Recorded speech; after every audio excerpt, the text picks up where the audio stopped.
Hello and welcome to NorCal Sports TV's coverage of high school football. Tonight, we're coming to you from Sonora, California, as we have a matchup between the Escalon Cougars of the Trans Valley League and the Sonora Wildcats of the Motherlode League. Good evening, everybody. Mario Ramos here, joined by Jeremy Hurtado on the call. We're set to bring you what should be a pretty good matchup here, right, Jeremy? Absolutely. Both teams come into the game with something to prove. Sonora got their first victory of the season on Monday after a rough start down in Oakdale.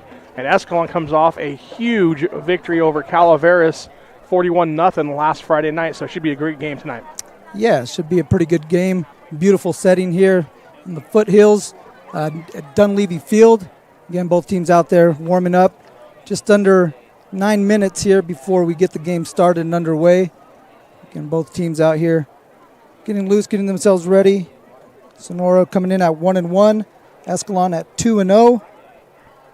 It should be an exciting evening and a chance for Sonora to kind of put a couple games together, stack a couple good games together, right? Yeah, absolutely. On the Sonora side of the ball, obviously they had a game Monday, so it's going to be about getting back, getting ready to play a game on Friday night's a little different than it is having a whole week to get prepared. These kids are young; they're going to be all right with that, I'm sure.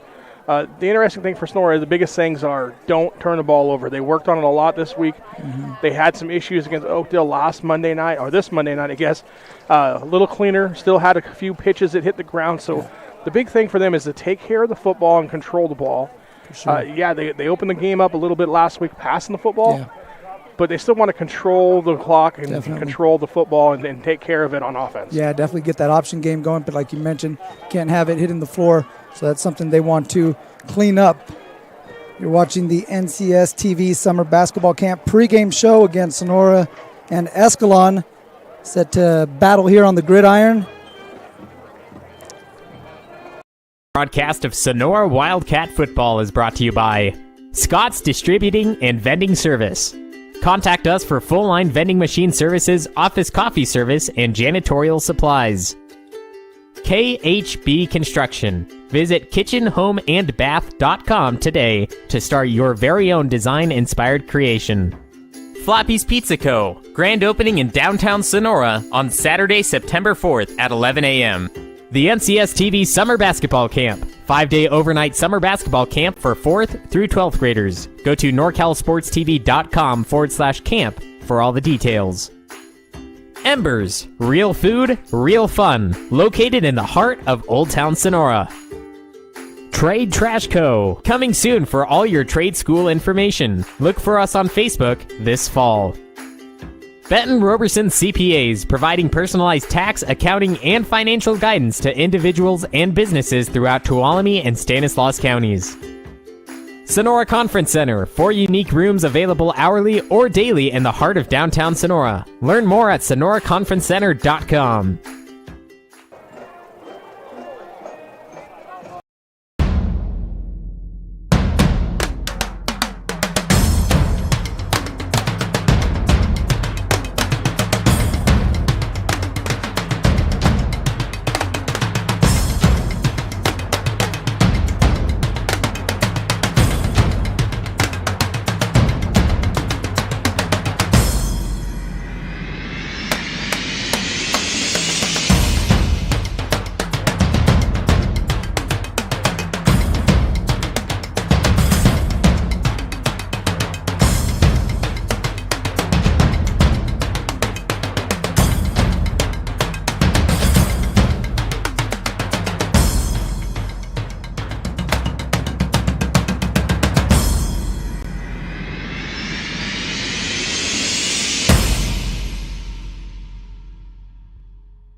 Welcome back to the NCS TV Summer Camp pregame show. Mario Ramos here with Jeremy Hurtado, getting ready to check out Sonora and Escalon here in this non-league matchup. Let's take a look at some of the keys to the game here, Jeremy. For Escalon, speaking with Coach Beam earlier in the week, he wants to see his squad match the physicality that he's accustomed to once he comes up here, up the hill there. He thinks if he could do that, it's going to give his athletes an opportunity to shine. No, absolutely. And some of those athletes you talked about are in the backfield. Anderson, Bautista, they're a 1-2 combination for Escalon. Anderson had a huge game against Linden in the opener, had 160 yards and 2 touchdowns. Batista comes back and goes, hey, I can get 2 touchdowns next week against Calaveras. So that's a 1-2 combination. And then when you start stacking the box against Escalon, hey, well, they're going to run. Well, guess what? They'll just stop and they'll throw it up to their big wide receiver outside, number 13.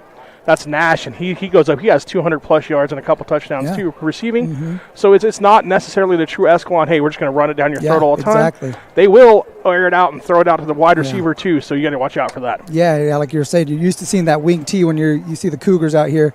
But, yeah, that combination of Nash and Rosavink there, that's a pretty lethal combination.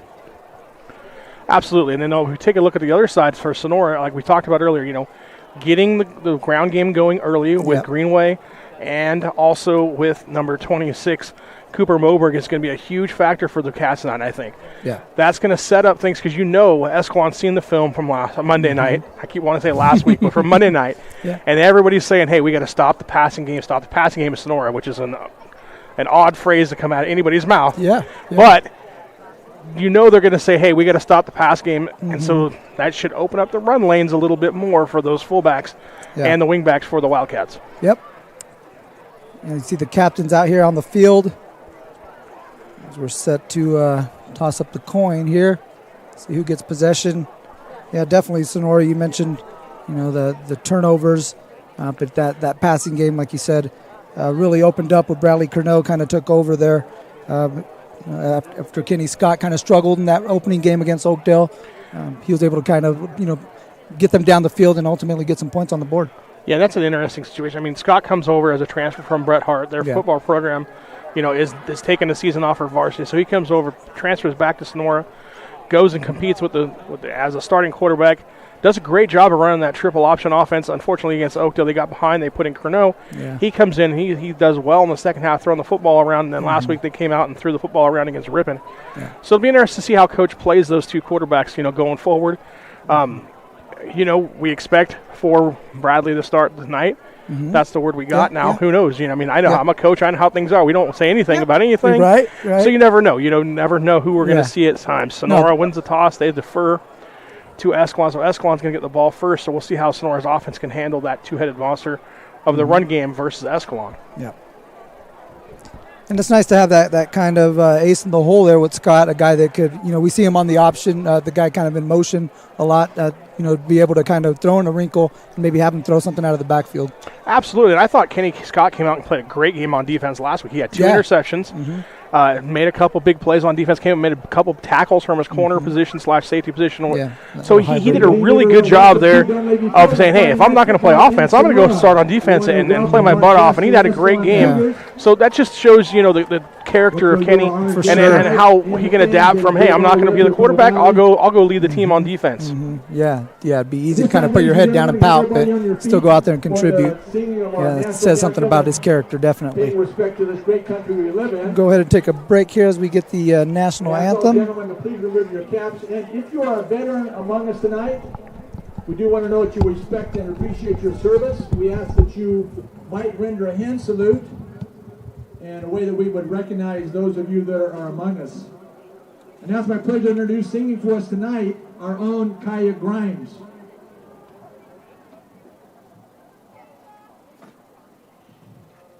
Oh, can you see by the dawn's early light what so proudly we hailed at the twilight's last gleaming, whose broad stripes and bright stars through the perilous fight o'er the ramparts we watched were so gallantly streaming, and the rocket's red glare, the bombs bursting in air, gave proof through the night that our flag was still there.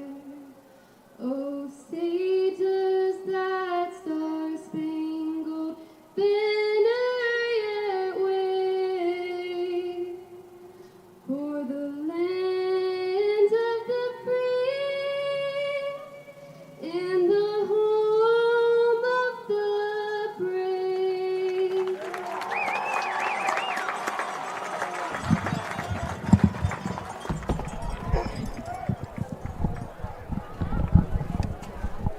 Lovely rendition there of the national anthem as we are set again to bring you coverage here on NCS TV between Sonora and Escalon from Dunleavy Field here in Sonora, California.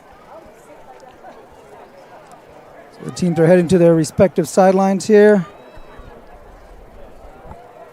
We mentioned Escalon won the kick, but they'll defer. Won the toss. They'll defer. So they'll be kicking off to start. We'll see the Sonora offense out there on the field first. As there's the special teams unit getting a final set of instructions here. For the Wildcats, our head coach, Brian Craig. He's assisted by Josh Cruzy, Kurt Clifton, and Carson Clifton. The Sonora Wildcats huddling up and getting their instructions. Again, coming into this game 1-1. Opening week loss against Oakdale. And came back with a win against Ripon as we are getting ready here to give you the Flappy's Pizza opening kickoff. Brought to you here by Flappy's Pizza Company, who's going to be celebrating their grand opening tomorrow in downtown Sonora. So get out there and check it out. They'll be open late. It'll be a good spot to hang out there. Flappy's Pizza there in downtown Sonora. Celebrating their grand opening again tomorrow. Yeah, that'd be a great place to go after the games on Friday nights, as they're going to be open late. So they'll have pizza open after the games. You can go after, check it out. Watch all your highlights there while you're getting some great food there at Flappy's Pizza in downtown. Definitely here as the Golden Regiment gets us ready. Kick is underway. It'll be Sonora kicking. And Escalon back to receive. And there's the kickoff cut there. And brought down at the 20-yard line is Miller. Good tackle there by Sonora. And Escalon will start at the 20. Taking the kickoff from Blackmore. You see there, he kind of stumbles a little bit on the return. Does a good job of getting up there, and great tackle there on the kickoff coverage team by Michael Purnell, starting wide receiver for the Wildcats, getting out there on special teams. So here come the Cougars, led by Donovan Rosevink. Big quarterback there, number 7. He's going to take the first snap in the shotgun with 4 receivers. Looking to his left. That one's caught by Nash. Gets to the first down marker. See if they give him the first down. If they think they will, this one's going to be spotted at the 30-yard line exactly. No, it's actually going to be a little short. So they need to get it across the 30. Yeah, great protection that time, and that time they just took advantage on the little hitch route. Blackmore unable to cut underneath and make the play for the Wildcats, but Escalon breaking tendency earlier. We expect wing T. Here they come out 4 wide receivers throwing the football around. Yep, trying to get Nash early. As he split out to the left again. Rosevink under center this time. And here's the give. Inside, up the middle. A host of Wildcats there to meet the ball carrier. They got the number on the ball carrier, but that's going to be number 1, Riker. 3-yard pickup. Peters there on the carry. That'll bring up 2nd and 7. They're in the opening drive.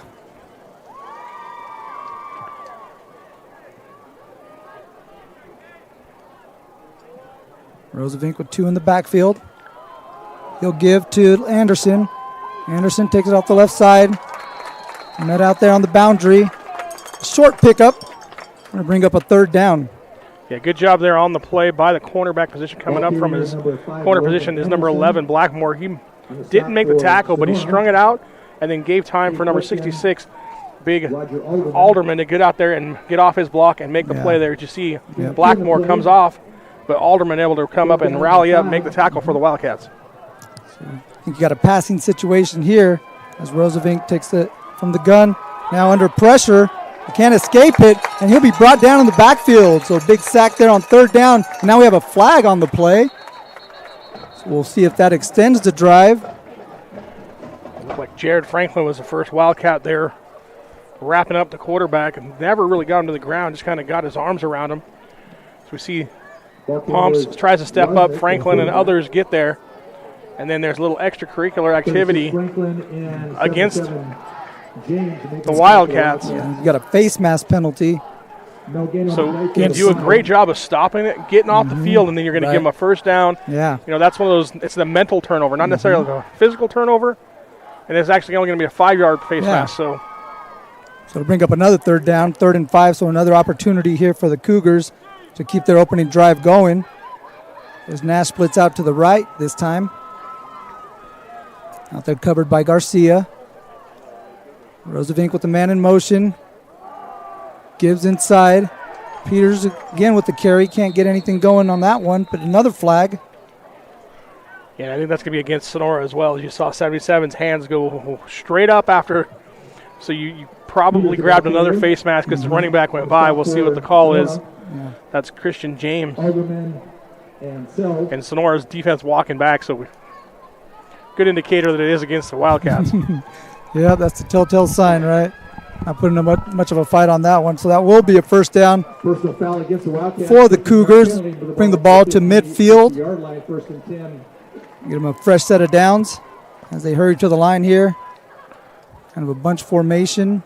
I'm sorry, not bunch formation, but a 2 tight end set here. Rosevink takes the high snap. Now looking for Nash. Has him, but just overthrew him across the middle. He had a step out there on Garcia. If he could have connected, that might have been pay dirt. No, absolutely, and that was a great job, a great play call by Escalon. A couple plays ago, they ran that flood situation, had the arrow open, didn't get it on the sack.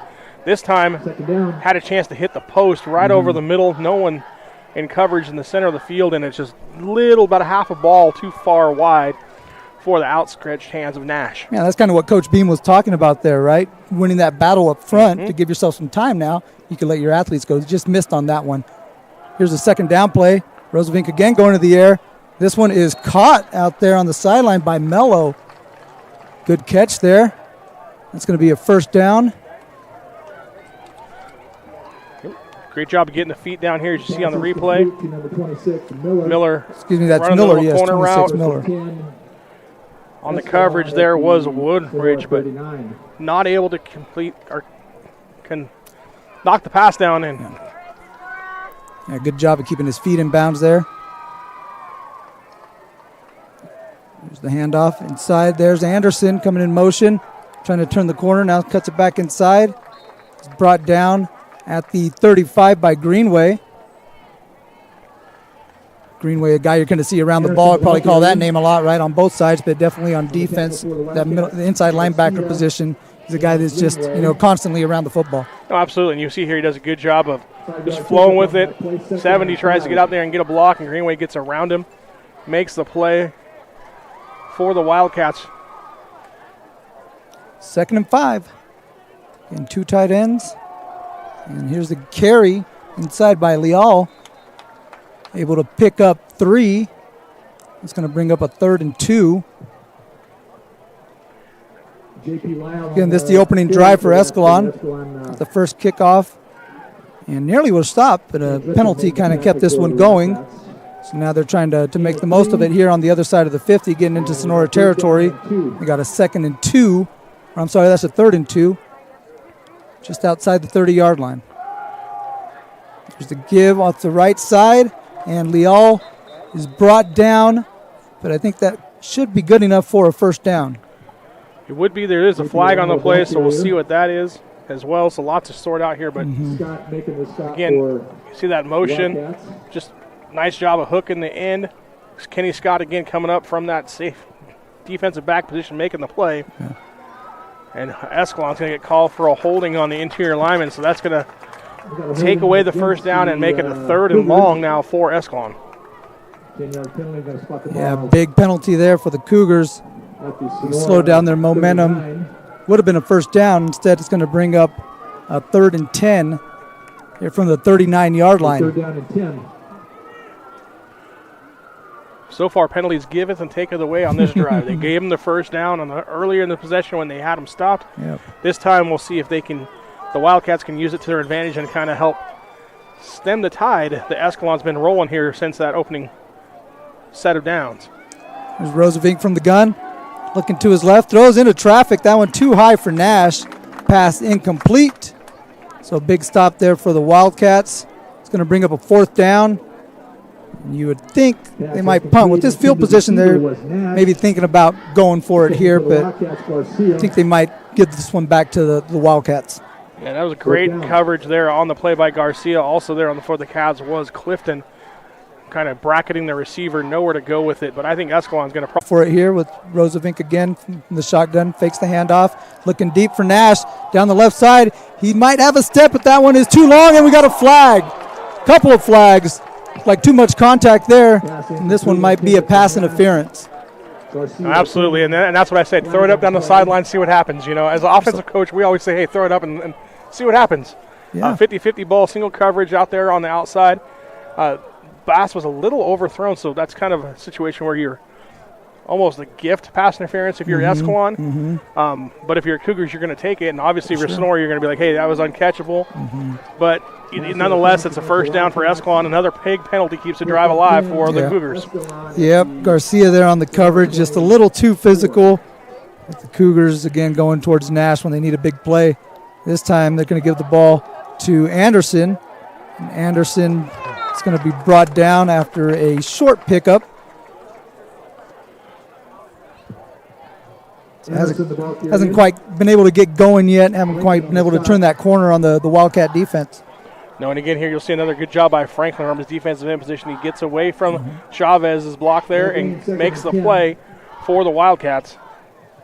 Yeah, really doing a good job sealing that edge there in this 3-4 defense for the Wildcats.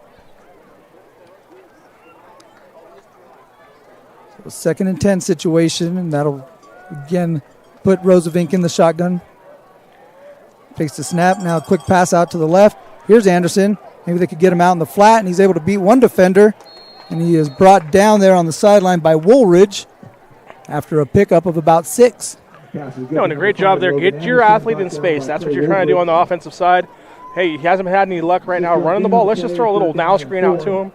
get a blocker in front of him and let him go one-on-one.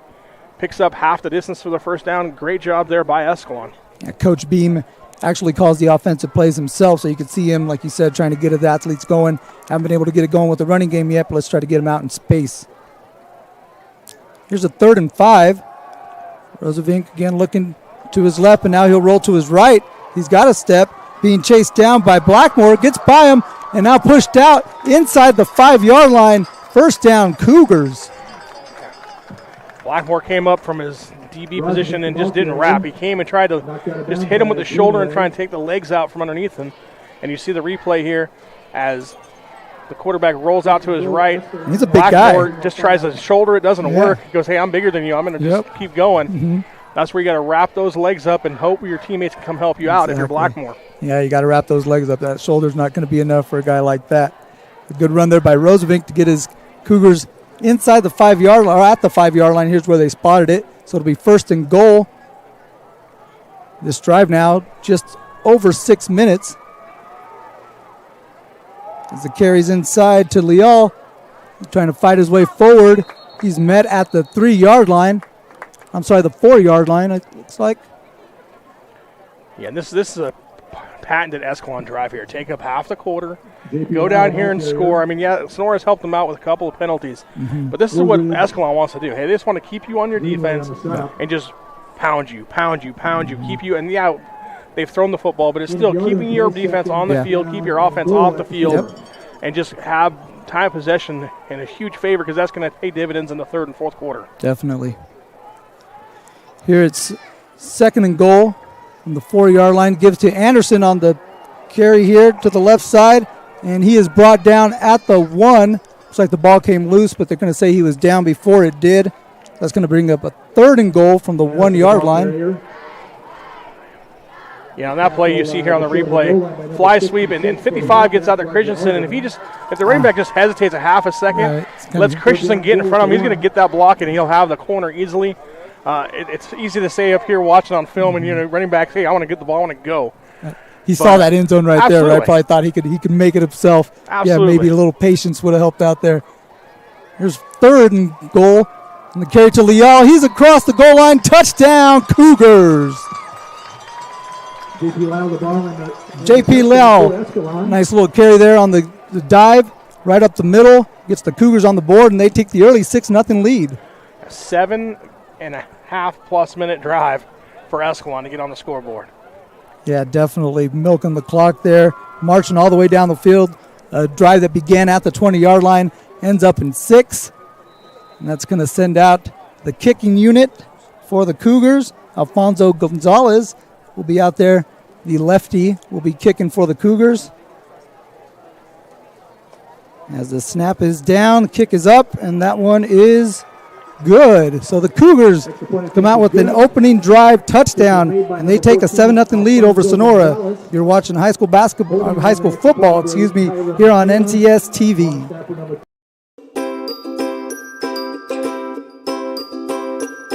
What's your favorite part of this camp so far? My favorite part is meeting new people, such as teammates and old friends that came earlier. I really like the one-on-one training. The coaches really tried to get the connections with the kids during the camp, so I think that was a really good part of it. I liked the drills, the ball handling drills and shooting drills. I think, one thing that's very underrated here at the camp was meeting new people, because I thought there was going to be very little people here from all around here, but there's people from Oakland, there's people from Atascadero, way far, and just got to meet new people. I really liked it. I was enjoying it. It was fun.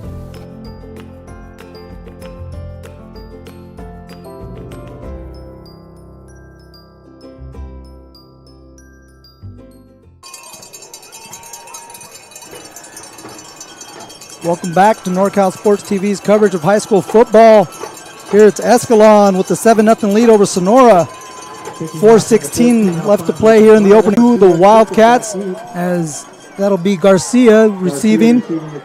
Tries to get it across the 20, and he'll be brought down at the 24-yard line. So for the Sonora Wildcats, it'll be Bradley Curnow leading the way. The quarterback, 6'4", 200-pound senior. started last week. Didn't start the opening game, but started last week and will come out for his second straight start. Absolutely, and like we talked about in the pregame show, look for them to just kind of get that dive going. Obviously, they had a huge game passing. Let's see if Escalon tries to key on that and open up some lanes for the running backs. And here's the give up the middle. It's like Greenway. It's going to be brought down by a host of Cougars there after a pickup of 3.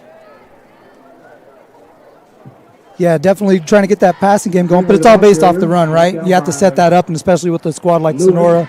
Absolutely. The dive sets up everything in this offense. If you run the dive, then you can start running the quarterback option, and then you can put in the triple option section of it, and then you can set up your passing game off the play action. So it's all predicated off of being able to run the dive and be effective on first down. 4 yards is a great first down situation for Sonora. There's Garcia in motion. He'll get the pitch off to the left side, able to get a step. Good tackle there by Medina on the corner. Nice job by Tyler Medina to come around and stop Garcia. It looked like he might have had an opening. Yeah, he came up and just kind of flung him to the ground. It looked a little like it was almost a penalty, but it really wasn't. It's just kind of how things played out. But you see here, good job of setting up his blocks, and then he just gets grabbed and flung to the ground by Medina. But nevertheless, Sonora has a 3rd and 4. That's a very manageable situation for the Wildcats offense. It's kind of a big third down, right, with that opening drive. You don't want to give the ball right back to the Cougars, go 3 and out and give them the ball back. Absolutely, so let's see what they can do here. You may only get 3 or 4 possessions in the first half now. That's because of that long first drive. Well, Corneau's going to keep it himself, and he's able to pick up the first down. Gets it across the 35 to the 37. First down for the Wildcats. And that's the second phase there. We talked about the dive. Then you fake that dive, and you're reading it, and if your read key drops down the fullback, you just pull it and follow. If you're the quarterback, that's what you did on that last play there, picks up the easy first down for the Wildcats. Yeah, you really got to be disciplined defensively, right, especially on the line and the linebackers, just making sure where the ball's going first. Absolutely. Everybody's got a key, so everybody on the defense has a guy. You got to make sure you take your guy. Here's 1st and 10. Corneau with the give up the middle. Well, actually, he's going to keep it off to the left side, fake me out. And there's a tackle out of bounds, or he dragged him out of bounds there. Gutierrez able to get the stop. Number 10 on number 10. There's the good pickup there on first down by Corneau. And again, a great first down situation there as we see the replay. Corneau getting a great block on the edge there by Garcia, and then not able to get the block out there by the receiver. That's Zach Steelman, but still picked up 8 yards on the play. That's a perfect first down situation. Now Sonora, wouldn't be shocked to see them take a shot here in the air, because knowing, hey, 3rd and 2, we can come back and convert. That's in our wheelhouse. Yeah, this is a down where pretty much anything's available here in the playbook. They're set up in their familiar formation here. 2 tight ends, 1 in motion. The give's going to be inside, and looked like Moberg there, kind of almost lost the ball there, able to get a hold of it and then eventually pick up the first down for the Wildcats. Yeah, absolutely. Or on 2nd and 2, you can just hand it to your fullback and say, hey, go get it. There it is, lead. Nice counter play there. Yeah. Boom, right up the gut. Picks up the first down for the Cats. Now they're in positive field position for the first time tonight. And again, being able to control the ball for a little bit, keep their defense off the field, maybe give them a breather. It's a pretty good drive here to see if they could cash it in and maybe get some points out of this one. There's Corneau, the pitch, but we're going to have some movement before the play. It's going to back up the Wildcats. We've got a false start. That'll be 1st and 15. Push them back over across the 50 there. Yeah, just a little excitement there on the offensive side of the ball.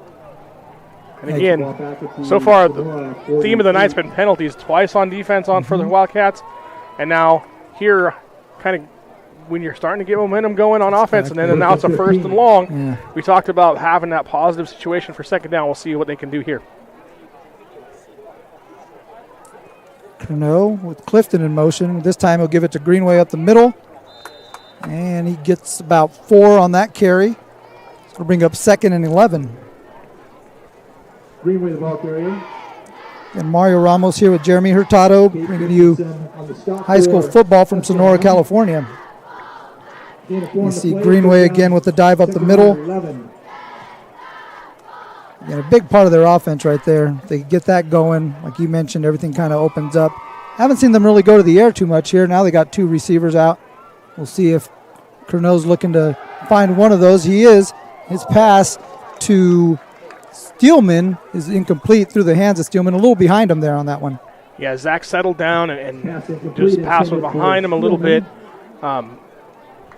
Unfortunately for Sonora, because he was open, he had a chance to get about half the yards back, making the third manageable again for the Cats. Instead, now it's a 3rd and long.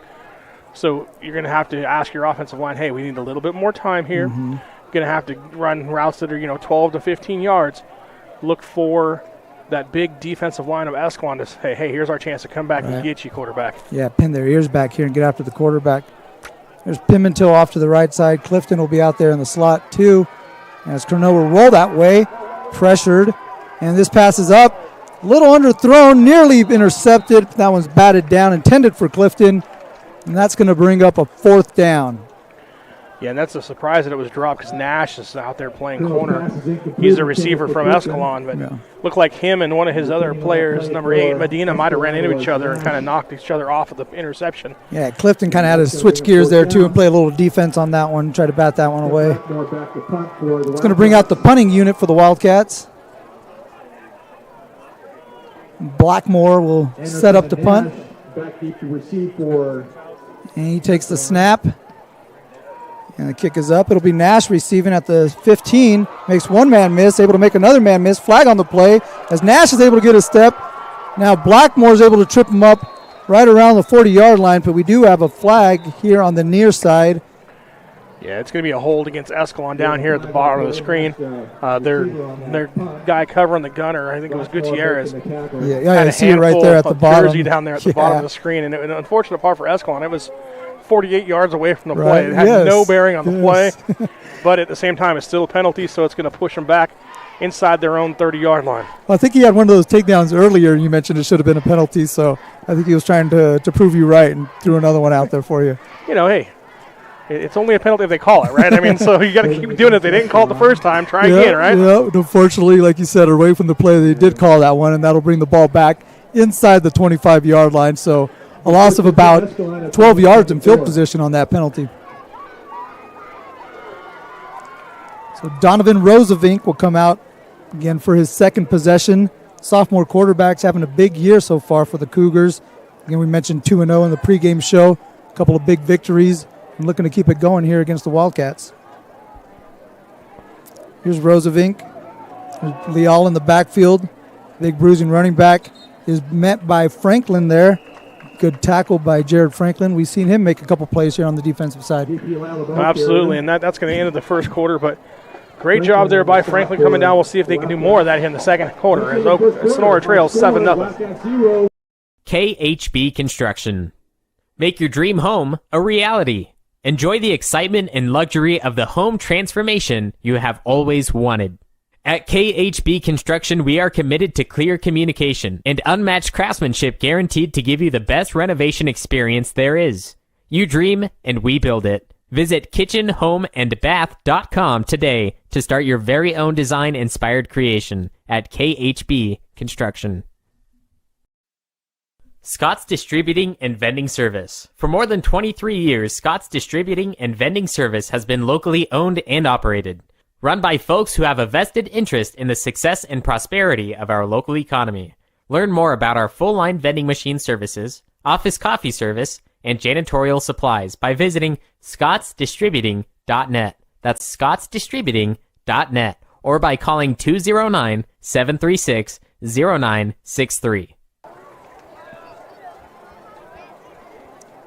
Welcome back to Sonora, California here on NCS TV. The Sonora Wildcats and the Escalon Cougars battling here at Dunleavy Field. Right now it's the Cougars with the 7-0 lead and the Cougars with possession at the 28-yard line. Donovan Rosevink now has a man in motion, and he'll give it to that guy. That's Luke Anderson. And Logan Anderson able to get to the left side. Gets it just over to the 49-yard line, almost to the 50-yard line where he is brought down. So a big pickup there on 2nd down by Logan Anderson. Absolutely, and that's the guy who we talked about at the beginning of the game. He's got 230-plus yards rushing for Escalon so far here on the season. Had that huge game against Linden with 160 yards, and now Cats kind of kept him in control in the first quarter. But that's kind of what Escalon does is, hey, yeah, body blows, and then bam. They're going to hit you for a big one. That was only 12. Expect to see him continue to get carries here in the second half. Fresh set of downs here for Rosevink. Back to the pass, looking for Nash across the middle. He's got him, and that pass is caught inside the 30, brought down at the 26-yard line. Owen Nash with a 24-yard completion. There on the coverage for the Cats was number 2, Jack Teen, making the tackle from his safety position. But you see, he had to wrestle him to the ground as Nash is a big kid. And again, Escalon runs the ball, then all of a sudden, boom, they pop that pass over the top. Great throw there by Rozovic. And another great catch by Nash doing what he does from his outside receiver position. Yeah, he put that in a tight window there. I thought there might have been some trouble there, but he was able to put some zip on that one and get that one complete to Nash. As the Cougars now, again, marching down the field, they'll give this one to Peters. He's able to get to the right side, but he can't turn the corner. He will pick up about 3 yards, though, on first down, so that'll bring up second and about 6. Yeah, and again, we talked about it on Sonora side on first down. Hey, you're trying to get positive, stay ahead of things. Escalon's kind of the same situation. They want to stay in that, 3-3-3, and that gives us 3 plays, gets us 3rd and 4th and 1, rather. They're okay with going for on a 4th and 1. Yeah, especially with like you mentioned, the sophomore quarterback. You want to put him in those type of situations where you're not going to be behind the chains and put too much pressure on him. Although he looks like he can handle it when he's throwing passes like that to Nash, but that one's a little short. Good coverage there by Garcia. We've seen him called for 1 earlier, but able to be physical out there on the corner on that one, and that pass is incomplete. Yeah, and there's Nash is down. He's been down since he came down. I don't know what happened there. I couldn't quite tell, but he was in an obvious amount of pain. Yeah, pretty demonstrative out there. You can see it it looked like he may have come down and hyperextended his leg or something. Hopefully he'll be okay, but he's up and running off the field now. But yeah, great coverage on the play there by Garcia that time. Able to get his hands up when Nash went up to go for the football and knock it down for Sonora. Yeah, and this injury comes at a crucial point here too with the 3rd down and 7. That's a guy that you'd probably be looking at on a 3rd down, so we'll see what the Cougars come up with here. Again, 3rd and 7 from their 24-yard line, ahead 7-0 over the Sonora Wildcats. Yeah, I expect for 5 to be involved some way in this play. Here's Rosevink, and there is the aforementioned 5, Logan Anderson, trying to get around the left corner. Good job there by 66. Roger Alderman able to fight off that block there and kind of shove it there, Anderson out of bounds. Didn't let him quite turn the corner. No, but what he did is it's 4th and 2. So, again, we talked about Escalon. Hey, 4th and 2, I feel at least it's something where Escalon's pretty comfortable. Hey, we know that we're okay with trying to get 2 yards on 4th down. Big thing here for Sonora is pay attention to the ball. Don't jump. Look for the hard count. But I wouldn't be shocked to see Escalon just hand this to one of their fullbacks, probably number 24, Lai, and see if he can just pound it in for the first down. There is 24 there in the backfield. It's joined with Anderson. The give is to Leal. 24 will take it, and he looked like he might be a little short. So good job there defensively up the middle by the Wildcats. It's Gable there with the stop, and that'll get the ball back over to Sonora. No, that was huge play. Sonora almost needed that just to kind of slow things down here because Escalon's moved the ball almost at will on the offensive side here. And now you give your chance to, hey, take a break, regroup. Offensively, you've been on the sideline, kind of get things settled down. We'll see if they can adjust now here on offense. So it's Curnow out again with the Wildcat offense. Down 7-0. Just under 10 play here in the second quarter. Curnow gives it inside, up the middle. And that is number 26, Moberg. Good carry there on first down, like you mentioned, trying to stay ahead of those chains. That'll be 2nd and 5. Absolutely, and you see here on the replay, just the dive. He does a good job of just hitting the hole hard. Coming up, making the tackle, number 30 for Escalon is Gonzalez. But it's still a 5-yard pickup for Sonora. Sonora coming down in the tight formation. And Curnow will keep it this time.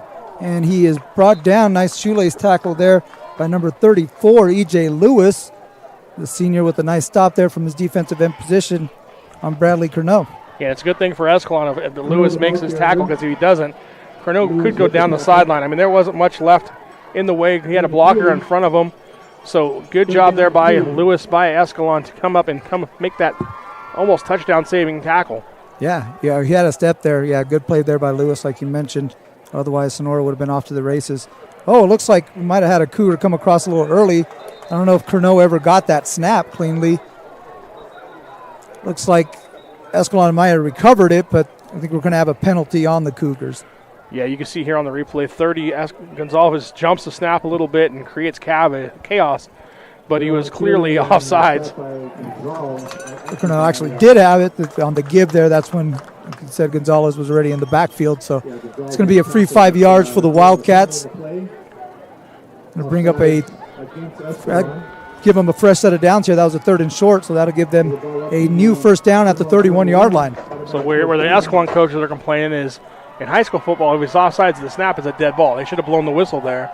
There shouldn't have been the whole formality of the play running and the fumble happening and Escalon recovering it. So, if you're an Escalon coach, if there's no whistle at the start of the play, you assume, hey, we're not offsides. So I can see where that is, but if you see the replay, you can see that it's clearly offsides by Escalon.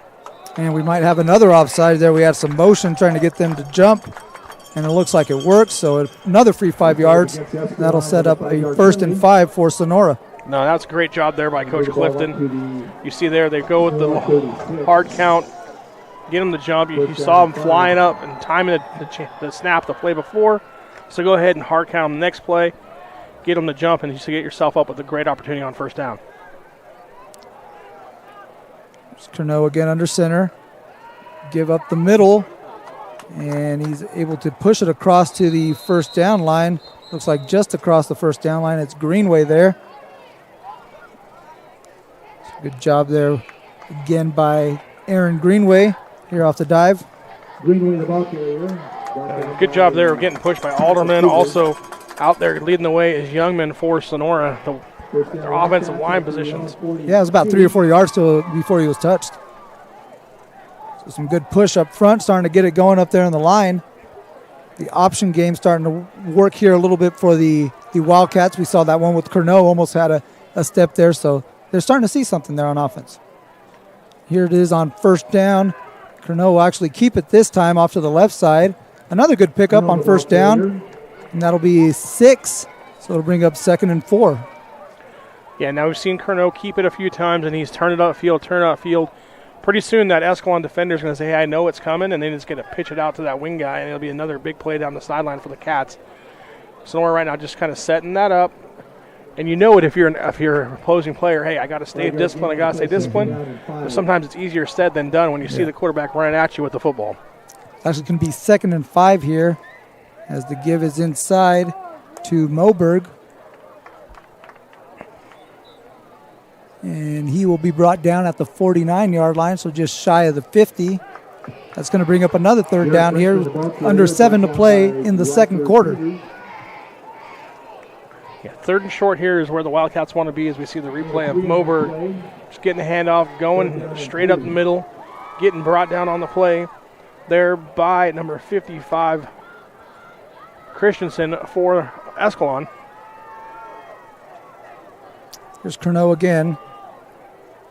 It's like Greenway in the backfield with him. He'll take the snap. He'll give to Greenway. Greenway runs into a wall. Now he's able to bounce off that wall and turn the corner off the left side, and he'll pick up the first down inside the 45 to the 44-yard line. Yeah, great effort there, and second effort, third effort by Greenway. You see here on the replay, just a dive. He runs in the guy, spins off, keeps his legs moving, keeps his balance long enough to get the first down for the Wildcats. Good job, like you mentioned, just keeping the legs moving. He had his head down. He was determined to get that first down one way or another. Nice little spin move there to give himself some space, and that'll give the Cats a fresh set of downs here from the 44-yard line. And there's Greenway again, now off to the right side, trying to drag a defender. He'll take him all the way down to the 40-yard line. Tackle there by Gonzalez. Greenway's trying to find something up the gut. What are you looking for as a quarterback when you're giving that dive there? So why not keep it? What you're looking at is usually you're going to say the first guy inside or head up to the outside of the guard is our read guy. So we're not going to block him. We're going to actually step down, get upfield, and then that's the guy who he drops down and takes the fullback. We pull it and take it. If he doesn't, if he stays high, we give it underneath.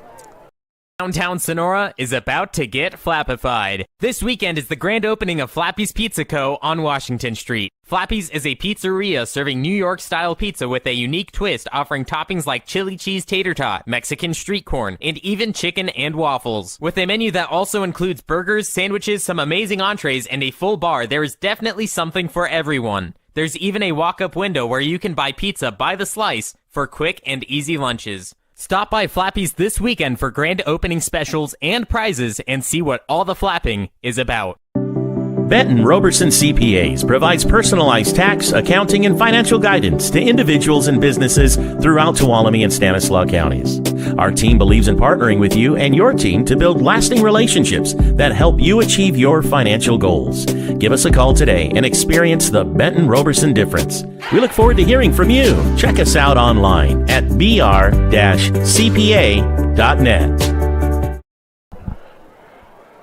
Welcome back to the action here in Sonora, California. Mario Ramos here with Jeremy Hurtado calling the game here with Sonora and Escalon. It's 7-0 Cougars as we again have 5:40 left to play here in the second quarter. And Sonora will have a 2nd and 6 from the 40-yard line.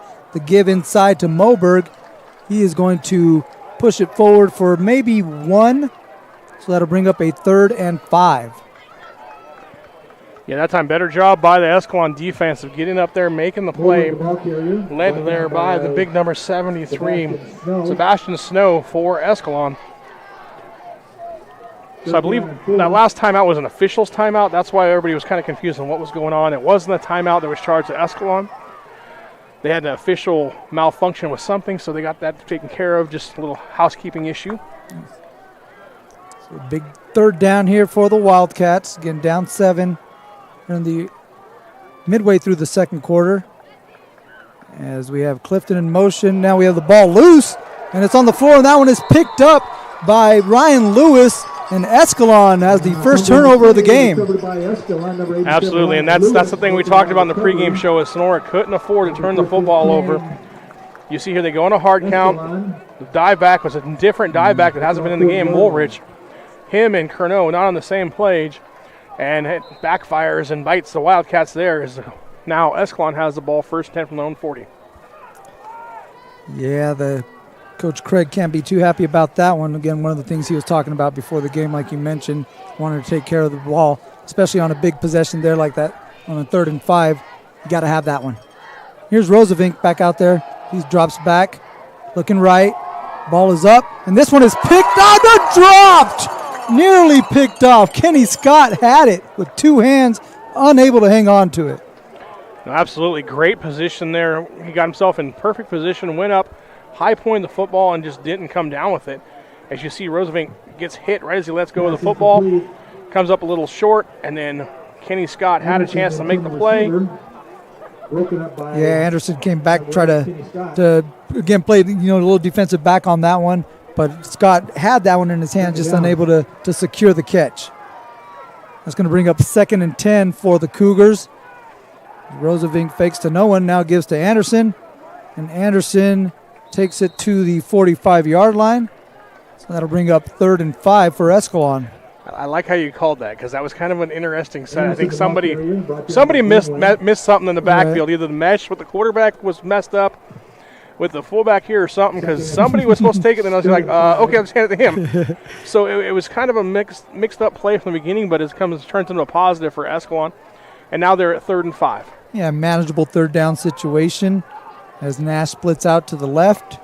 Leal in the backfield, I believe with Anderson, and we're going to have a timeout here on the field. So Coach Beam didn't like what he got. So breaking the action here on the field. We'll take a break with them. You're watching high school football on NorCal Sports TV. Embers, wood-fired food. We pride ourselves in serving the freshest produce available. We buy organically grown ingredients wherever possible and buy from local merchants to help support our small business economy. All of our dressings and seasonings are blended in-house, and our recipes are handcrafted with love and pride. Our restaurant is loud and full of life, and as the only restaurant in town with a wood-fired oven, we pride ourselves on the unique style of food we serve. So when you come to Sonora, come and take a seat at our table. We look forward to meeting you.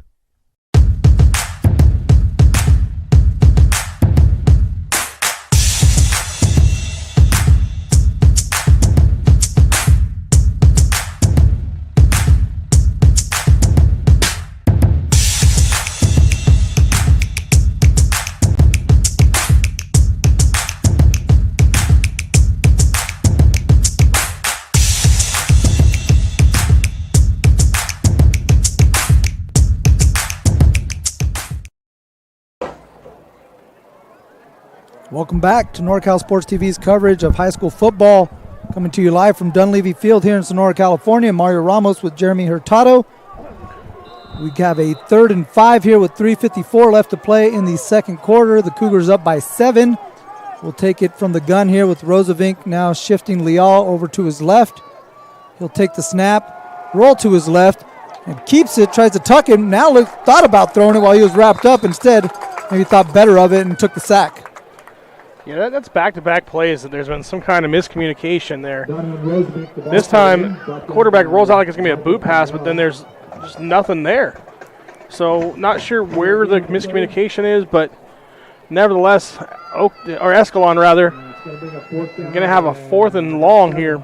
Especially after a timeout situation, Coach Beam can't be too happy with the execution on that one. Like he said, it's going to bring up a 4th down, and the Cougars will stay out there with the offense as they come out with 3 wide receivers. Rosavink in the gun, and his pass to the right is caught by number 34, E.J. Lewis, and it's going to be right at the sticks. It's going to be short. Where he's marked it right now with this foot is going to be short. It is a little short there. The 50-yard line was the line to gain. Looks like he got to the 49 3/4. That's going to be a little short. He tried to stretch it out there, just couldn't get the spot that obviously he wanted, and that's going to get the ball back over to the Sonora Wildcats. Yeah, that was a great play on the replay there. We saw Jared Franklin actually pushing the guy out of bounds, knocking the ball loose. So huge break there for the Wildcats. Now they have the ball at their own 49.5-yard line with 3:04 left to go. Let's see if they can cash in here before the end of the first half. Yeah, great camera work there by our guys, Noel Alexander, Josiah Dewey, doing some great work out here. Again, NorCal Sports TV bringing you coverage of high school football here from Sonora.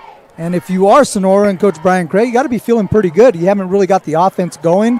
You saw that methodical drive early on for Escalon to only be down 7-0 with the chance to tie it up here before the half. Like I said, you got to be feeling pretty good. Absolutely, and you get the ball to start the second half. Here's Clifton off the pitch. Shifty there, trying to sidestep. Able to get it back to the line of scrimmage, and that'll bring up 2nd down and 10. Yeah, and you see here Clifton comes in motion, gets his pitch, and last week he threw a touchdown pass off of this.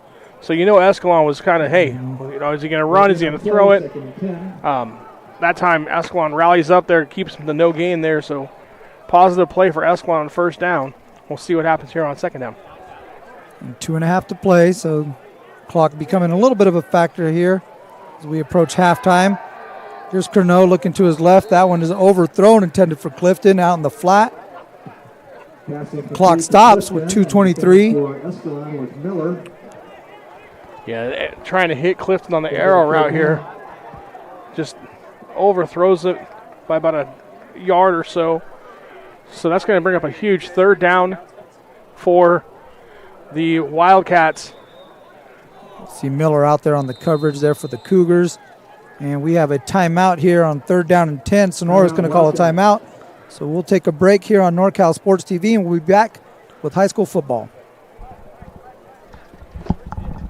Broadcast of Sonora Wildcat football is brought to you by Scott's Distributing and Vending Service. Contact us for full-line vending machine services, office coffee service, and janitorial supplies. KHB Construction. Visit kitchenhomeandbath.com today to start your very own design-inspired creation. Flappy's Pizza Co. Grand opening in downtown Sonora on Saturday, September 4th at 11 a.m.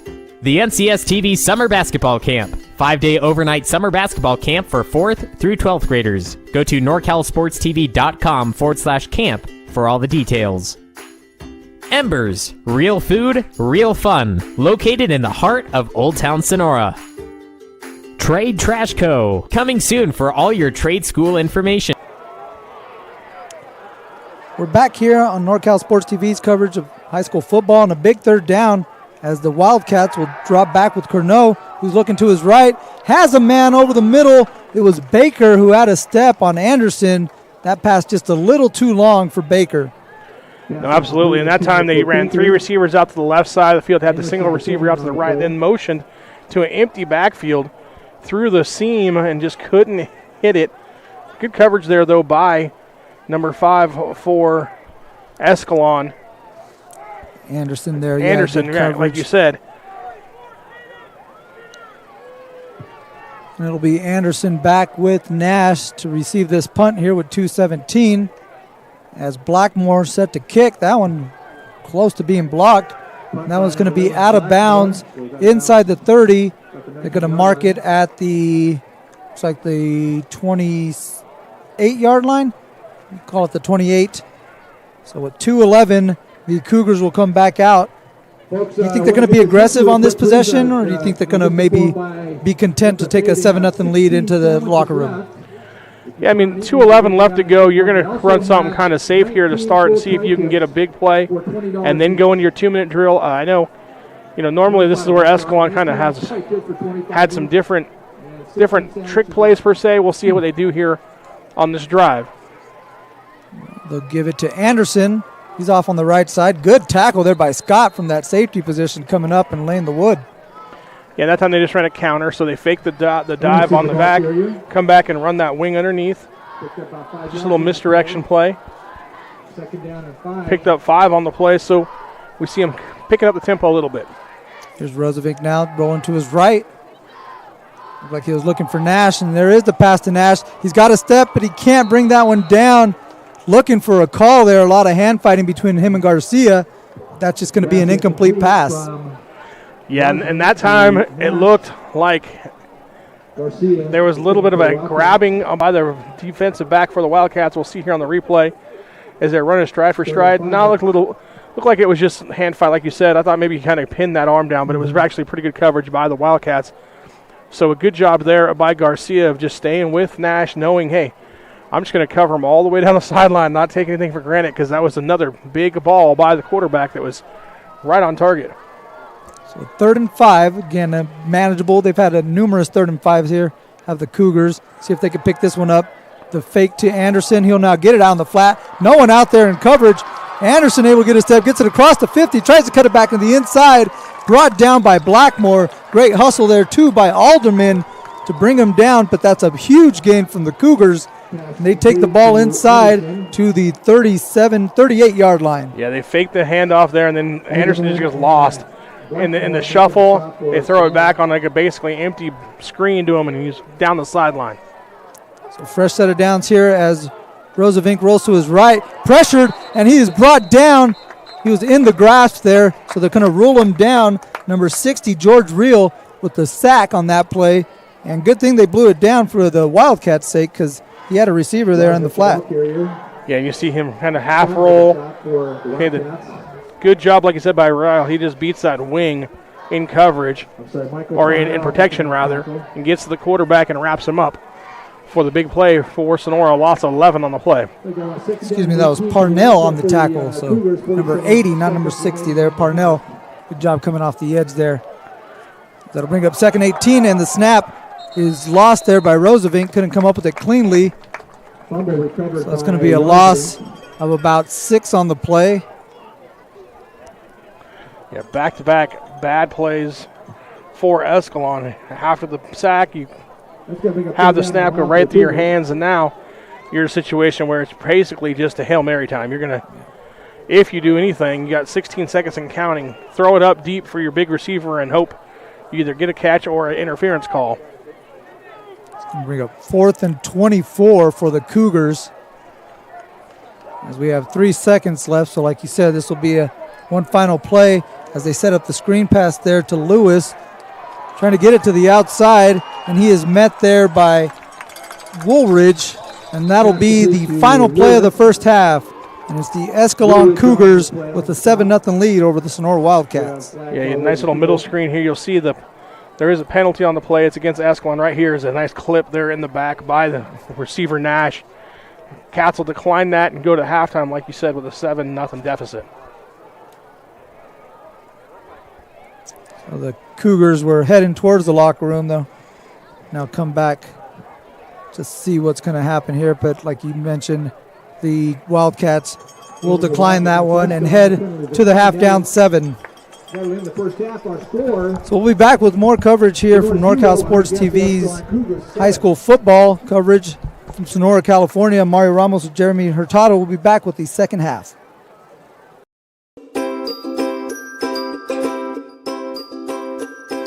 My favorite part was just competing and meeting new people. You know, I'm always with my team, like practicing in high school, so it was good to come out and meet new people and play against them and and meet some college coaches. And the dribbling with the Sacramento Kings coach, that was really fun. Meeting new people, making new friends. Other games, I love playing games. Yeah. Just to be able to practice on my moves. My favorite part of camp is meeting new people. I've made a lot of friends so far. It's a real great experience here. Bit too powerful. 1 second. Has another shot. Puts it up to end the game. Nails the three. The crowd Here is goes Shiner wild. for three. Yes, look at this. Everyone coming over to congratulate. Literally, ball in the air as the buzzer went off. Do you have the chills? Beautiful I have the finish. chills. I definitely Look got at that. the I got the chills. goosebumps. I really did too. KHB Construction. Make your dream home a reality. Enjoy the excitement and luxury of the home transformation you have always wanted. At KHB Construction, we are committed to clear communication and unmatched craftsmanship guaranteed to give you the best renovation experience there is. You dream and we build it. Visit kitchenhomeandbath.com today to start your very own design-inspired creation at KHB Construction.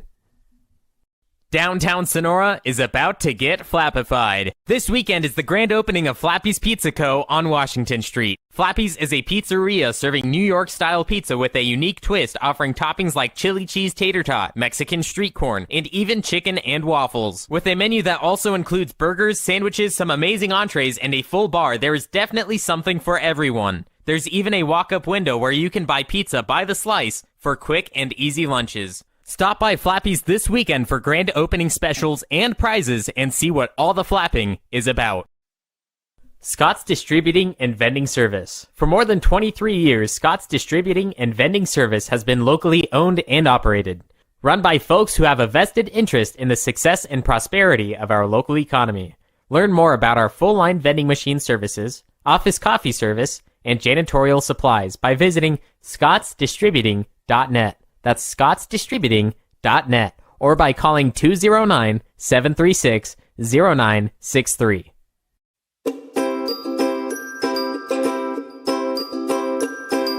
How was camp for you, Blake? It was really fun. Yeah. What was your favorite part of NorCal Sports TV's summer basketball camp? The atmosphere. Just being out here, feeling close to nature. Like, I woke up in the morning from getting my award for the 6 a.m. practices. I woke up in the morning, I saw 3 deer just pass by. I got a video. It was really cool. And I love the atmosphere. I love the coaches. I love everybody here. Everybody's here to get better. Everybody's here to have fun. And, you know, I like the competitiveness as well. So.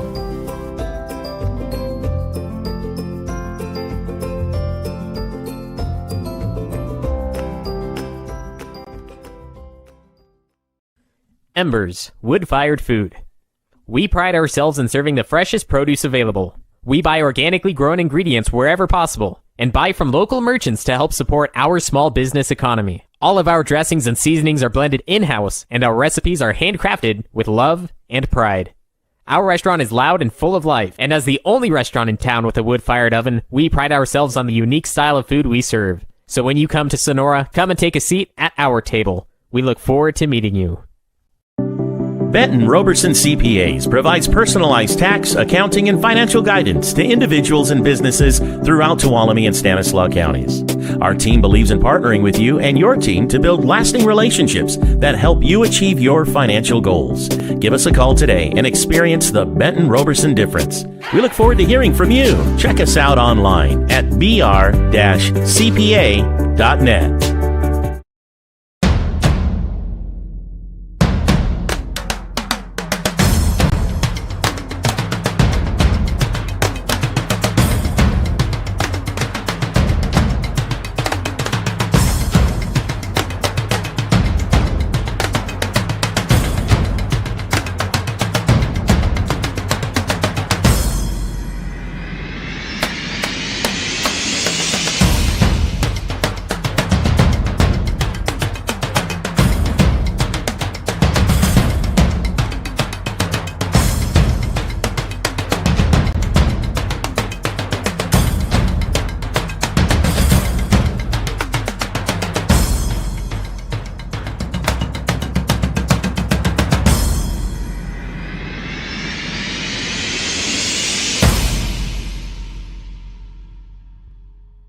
This broadcast of Sonora Wildcat Football is brought to you by Scott's Distributing and Vending Service. Contact us for full-line vending machine services, office coffee service, and janitorial supplies. KHB Construction. Visit kitchenhomeandbath.com today to start your very own design-inspired creation. Flappy's Pizza Co. Grand opening in downtown Sonora on Saturday, September 4th at 11 a.m.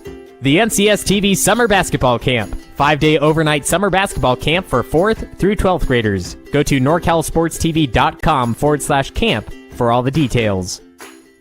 Embers. Real food, real fun. Located in the heart of Old Town Sonora. Trade Trash Co. Coming soon for all your trade school information. Look for us on Facebook this fall. Benton Roberson CPAs, providing personalized tax, accounting, and financial guidance to individuals and businesses throughout Tuolumne and Stanislaus counties.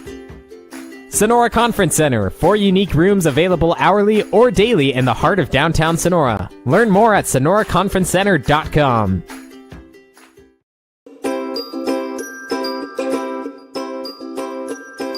My favorite part was just competing and meeting new people. You know, I'm always with my team, like practicing in high school. So it was good to come out and meet new people and play against them and and meet some college coaches. And the dribbling with the Sacramento Kings coach, that was really fun. Meeting new people, making new friends. The games, I love playing games, yeah. Just to be able to practice on my moves. My favorite part of camp is meeting new people. I've made a lot of friends so far. It's a real great experience here. Bit too powerful. 1 second. Has another shot. Puts it up to end the game. Nails the three. The crowd Here is goes Shiner wild. for three. Yes, look at this. Everyone coming over to congratulate. Literally, ball in the air as the buzzer went off. Do you have the chills? I have the finish. chills. I definitely Look got at that. the I got the chills. goosebumps. I really did too. KHB Construction. Make your dream home a reality. Enjoy the excitement and luxury of the home transformation you have always wanted. At KHB Construction, we are committed to clear communication and unmatched craftsmanship guaranteed to give you the best renovation experience there is. You dream and we build it. Visit kitchenhomeandbath.com today to start your very own design-inspired creation at KHB Construction.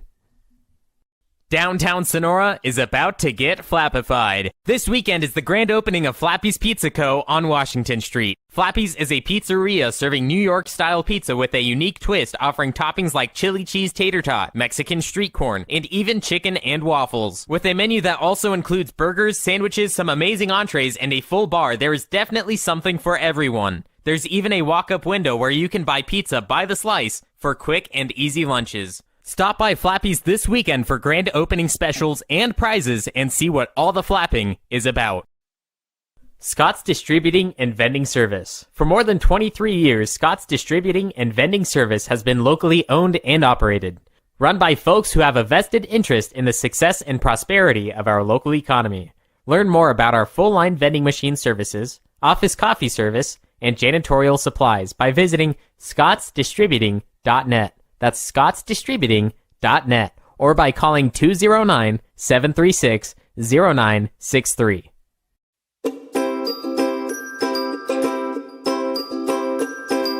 How was camp for you, Blake? It was really fun. Yeah.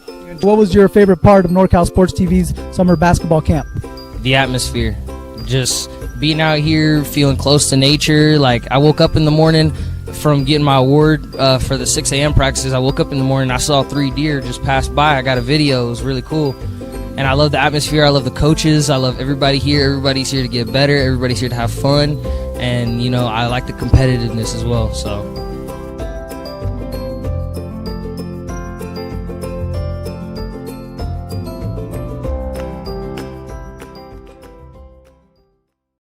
Embers, wood-fired food. We pride ourselves in serving the freshest produce available. We buy organically grown ingredients wherever possible, and buy from local merchants to help support our small business economy. All of our dressings and seasonings are blended in-house, and our recipes are handcrafted with love and pride. Our restaurant is loud and full of life, and as the only restaurant in town with a wood-fired oven, we pride ourselves on the unique style of food we serve. So when you come to Sonora, come and take a seat at our table. We look forward to meeting you. Benton Roberson CPAs provides personalized tax, accounting, and financial guidance to individuals and businesses throughout Tuolumne and Stanislaus counties. Our team believes in partnering with you and your team to build lasting relationships that help you achieve your financial goals. Give us a call today and experience the Benton Roberson difference. We look forward to hearing from you. Check us out online at br-cpa.net.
This broadcast of Sonora Wildcat Football is brought to you by Scott's Distributing and Vending Service. Contact us for full-line vending machine services, office coffee service, and janitorial supplies. Welcome back to high school football here on NorCal Sports TV. Mario Ramos joined by Jeremy Hurtado as we are checking out the Escalon Cougars and the Sonora Wildcats here from Dunleavy Field in Sonora, California. First half has seen the Cougars take the opening drive and march it down the field for 7, and after that, we haven't seen much offense, right, Jeremy? No, absolutely. I mean, it looked like it was going to be, we built it as kind of a high-scoring, back-and-forth football game here in the pregame show. That's kind of at least what we and you were talking about off air, and it's been the exact opposite. I mean, both teams have moved the football up and down the field, but once they get inside that 30-yard line, they've kind of seemed to peter out, or either on the Escalon side, had some penalties and bad plays that kind of pushed them back. So it's going to be basically the team that makes the least amount of mistakes, kind of how it works anyway. But more so here in the second half, I think Sonora's going to come out. If you're a Sonora fan and you knew that, hey, we had the ball probably on an estimate of 25% of the first half, and you're only down 7-0 Escalon, I think you're going to be pretty happy. Yeah, definitely. On the flip side, if you're Escalon and you said, hey, we controlled the football game, we moved the football, but we only got 7 points on the board, I think you're kind of disappointed if you're an Escalon fan. So we'll see what trends if they kind of keep going the same way, or if Sonora can, make a big play here on this first drive here, get some points on the board, and say, hey, we're here to play football. Now, we had talked about it off air. One of the big things is going to be conditioning. Granted, this is week 2 for Sonora, or week 3 for both teams. However, Sonora's already played a game this week. You got to remember, they played on Monday night. So how much of a toll is that going to take here now on Friday to the recuperation process, the legs, the energy, the extra, that you dig down and try and get that fourth quarter. Are they going to have that, or is it going to favor Escalon? We'll kind of have to see how that plays out. For sure. Definitely, yeah. And, we talk a lot about, juniors and seniors, but even the seniors here aren't too experienced. They don't have a lot of that game experience. So when you mention that conditioning and stuff, they haven't played too much football within the last couple of years. No, absolutely. I mean, Sonora only played 3 games in the spring. Okay, now this is their 3rd game of the season. So technically, I mean, this is where their season ended in the spring. Yeah, no so now they're just starting the season, and yet their season was over last year. So, a lot of that comes into play as Curnow, we talked about last week. He's a starting quarterback, but he's only got 4 starts under his belt. This is his 5th game he started, and he's a senior quarterback. So there's a lot of things that go into that. We'll see how it plays out.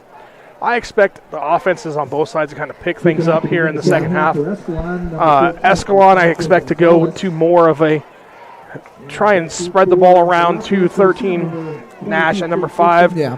But look for them to keep with that power run game, kind of mixing that in as well. And then I think Sonora's going to go to the air a little more in the second half.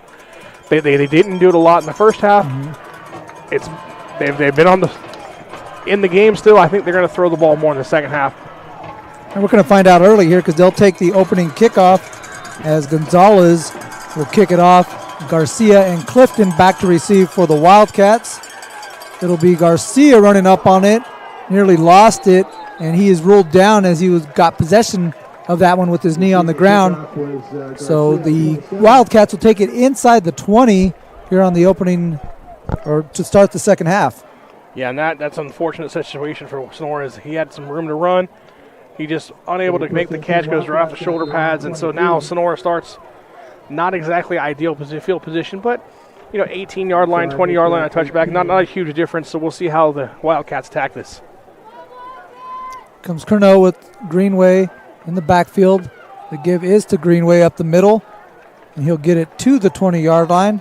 So a pickup of 2 there on first down, and the ball looks like it came out after the fact. The Cougars thought they might have had it. That'll be a 2-yard pickup for Greenway. You see Greenway just buries his way in there, and then it looks like the ball does come out, but Greenway was clearly on the ground as the ball was laying next to him. So no turnover there for Sonora. Curnow runs to the sideline and gets the play call. Now breaks the huddle. Greenway again in the backfield. A couple receivers out. Greenway will get it again up the middle. No, Curnow will keep it this time and able to get it past the 25-yard line to about the 26, 27-yard line. Yeah, and a positive play game sets up as 3rd and short, as you see. Second phase of the triple option. Quarterback keeps it, gets upfield, picks up 6, maybe 7 on the play, brings up a 3rd and short. Yeah, that ball was in his gut there for a good 2 seconds there. That's why I thought they gave it to Greenway, but good job there by Curnow to set up a 3rd and 1. And there's Greenway able to get some space up the middle. Breaks the tackle. Nice move there off the outside at the 50-yard line. Brought down at the 44-yard line. Good job there by number 44, Greenway. Aaron Greenway with a good carry up the gut. Absolutely. You see here the dive play, the blitzing linebacker.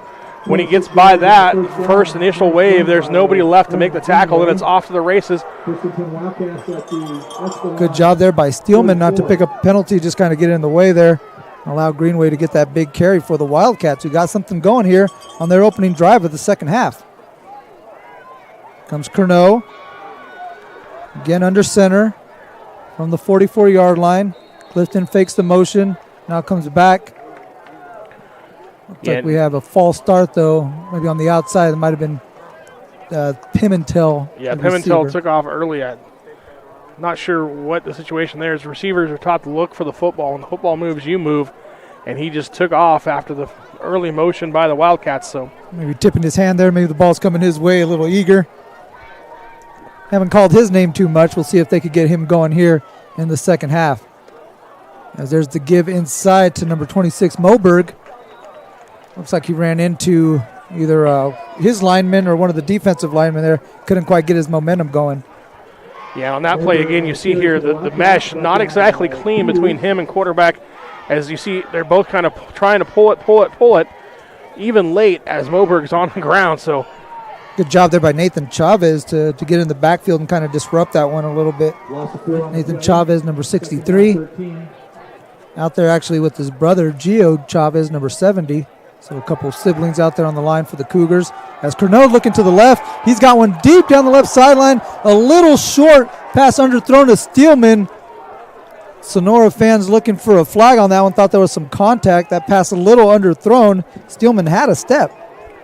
He did. He had gotten behind the defender there that time. On the play was Medina. And you see here, Stillman just tries to come back for the ball. Medina doesn't look for it. Yeah, if that one's over his left shoulder there, that might be 6 for the Wildcats. It's going to bring up a third down here on 13. Another passing situation as Corneau drops back. Again looking to Steelman to his left. This one is overthrown this time. Good coverage by Gutierrez. Javier Gutierrez, number 10, out there for Escalon. Yeah, that was basically the same play. They just spent Steelman on the same route.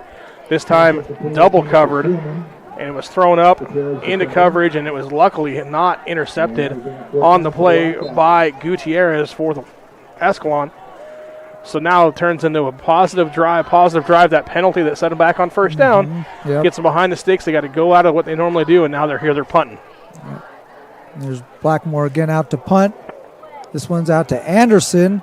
Anderson makes the first guy miss. Can't make the second guy miss. And he'll be dragged down at the 19-yard line. So with 9 minutes and 1 second, the Cougars will come out and take the ball over at the 19-yard line.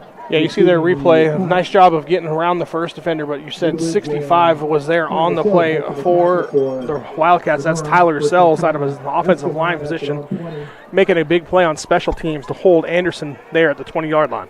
Yeah, good hustle there by Sells. We'll see if the Wildcat defense has done like you said, gave up that opening drive touchdown, but ever since then they've been pretty stout. Absolutely, and the touchdown drive by the Cougars was aided by 2 Wildcat penalties, so it hasn't been like the Wildcats haven't been able to stop Escalon. It's just the one drive that they capitalized was aided by 2 Wildcat first down penalties. There's Leal with the carry here on first down. See off the right side, able to find a crease and pick up 6 yards to start the drive here. That brings up 2nd and 4. 6-yard pickup on that. Rosavink getting his play call from Coach Beam. One of the things that Coach Beam noted to me is they don't use any headsets or any type of technology. It's all hand signals, and they bring the quarterback over as the carry goes inside to, it's like that was number 1 Peters there. Number 1 picks up 1 on the carry inside. Peters, the ball carrier. Yeah, that time a little power play. Chavez comes, pulls, doesn't clear out, and then therefore the Wildcats able to make the play. See Sells in there making another play, so made that special teams play, now starting to make it happen there on the defensive line. 3rd down and 4 for the Cougars. So 3rd and 4. So the Wildcats would like to have the ball back here. Kind of had something going on offense, stalled out. See if they can get it back as Anderson gets it off the motion. He's got it across the left side, able to pick up the first down, pushed out of bounds at about the 34-yard line. Flag on the play, as there may be a little extra there towards the sideline. As number 66, Alderman, kind of being pulled out of the pile. You see the fly sweep there.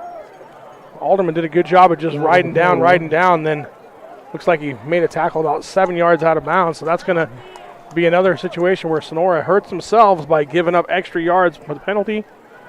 Here, extending the Escalon drive, rather. Yeah, personal foul penalty there called. That's going to give the Cougars 15 yards of field position, get them across the 50-yard line, where they will set up shop at the 49. 1st and 10, Cougars at the 50. Here's Rosavink under center. The give is to number 26, Miller. He is brought down just across the line of scrimmage. Pickup of about 3 on that one. It's going to be 2nd and 7 for Escalon. Yeah, you see the replay here. Greenway comes up from his linebacker position again, gets around his defender and makes the play for the Wildcats. Also Kenny Scott there for Sonora. But here's the situation, maybe for Escalon, take a shot. Rosavink off the right hash, gives to Anderson. Anderson's got some space off the left side. Good block out there. Able to stiff arm one defender, get past the other. Clifton brings him down at the 14-yard line. But Logan Anderson has the Cougars charging inside the red zone. Yeah, on the replay here, watch this counter. It's a great job by the receiver out there, Medina. He gets one block, comes back, picks up another one. Allows Anderson to go around the outside. And there weren't huge blocks. They weren't devastating blocks, but he does a good job of just getting in the way and giving his guy an angle to the sideline. Big tackle there by Clifton as we see Anderson hobbling off there. Maybe got his ankle tied up there on that tackle. He's going to step off here as the Cougars will give it inside to Leal. He's barreling his way up the middle. He's to the 10-yard line, inside the 10, at the 9. So a good pickup of about 4 on first down for Escalon. No, and it's been Leal who's done all the inside work so far here tonight for the Escalon. Kind of the battery ram, and you see Anderson coming off the edges. So a little thunder and lightning combination here for Escalon, paying some dividends on this drive.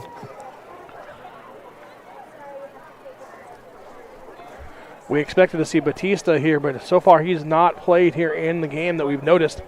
So I'm not sure if that's an injury issue or what, but nevertheless, Leal's come in and done a pretty good job for Escalon being that power back for the Cougars. He's in the backfield here, but we got a timeout on the field. It's a timeout from Escalon, so we're breaking the action. We'll take a break with them. You're watching high school football on NorCal Sports TV. KHB Construction. Make your dream home a reality. Enjoy the excitement and luxury of the home transformation you have always wanted. At KHB Construction, we are committed to clear communication and unmatched craftsmanship guaranteed to give you the best renovation experience there is. You dream and we build it. Visit kitchenhomeandbath.com today to start your very own design-inspired creation at KHB Construction. Scott's Distributing and Vending Service. For more than 23 years, Scott's Distributing and Vending Service has been locally owned and operated. Run by folks who have a vested interest in the success and prosperity of our local economy. Learn more about our full-line vending machine services, office coffee service, and janitorial supplies by visiting scottsdistributing.net. Welcome back here on NorCal Sports TV as the Escalon Cougars have a 2nd and 6, and they give to J.P. Leal off to the left side. He's able to pick up a couple. That's going to bring up 3rd and 4 for Escalon, who's ahead 7-0 over the Sonora Wildcats. Yeah, this time they're double wing, double tight formation, so pound the football. Escalon does just that, and sliding through there was Cade Clifton to come up and make the tackle for the Wildcats, holding them to just a short gain. Brings up, like you said, 3rd and short for Escalon here, down and deep in the red zone. You got to figure this is 4-down territory, though, right? They're going to go for it probably if they don't pick this one up. Oh, absolutely. Here's Rosevink now, fakes the handoff, looking to his right, has a guy in the corner of the end zone. It's Lewis, caught, touchdown, Cougars! E.J. Lewis with the beautiful catch in the corner of the end zone. You see the rollout from Donovan Rosevink here, able to connect with his tight end for the touchdown. Yeah, Kenny Scott had great coverage there. It's just a matter of situation, kind of like last week where the tight end's way bigger than you. You can throw it up higher than you can get to if you're Scott. And Escalon just gets it high, points it up in the end zone for the touchdown, does Lewis. And it's, not much Scott can do about it there on the play for the Wildcats. Good placement on that ball. Like you said, the size difference there. Good touchdown pass. Puts them up 13-0 with the extra point pending. There's Gonzalez. His kick is up. That one is good. And Escalon jumps up 14-0 ahead of Sonora with just under 5 minutes to play here on NorCal Sports TV.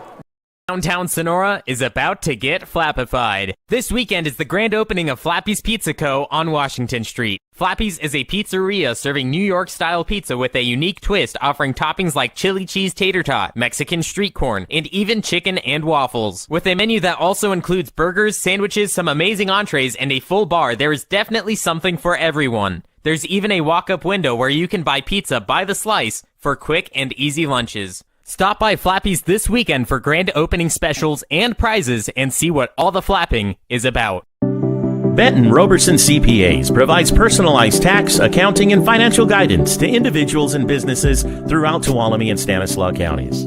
Our team believes in partnering with you and your team to build lasting relationships that help you achieve your financial goals. Give us a call today and experience the Benton Roberson difference. We look forward to hearing from you. Check us out online at br-cpa.net.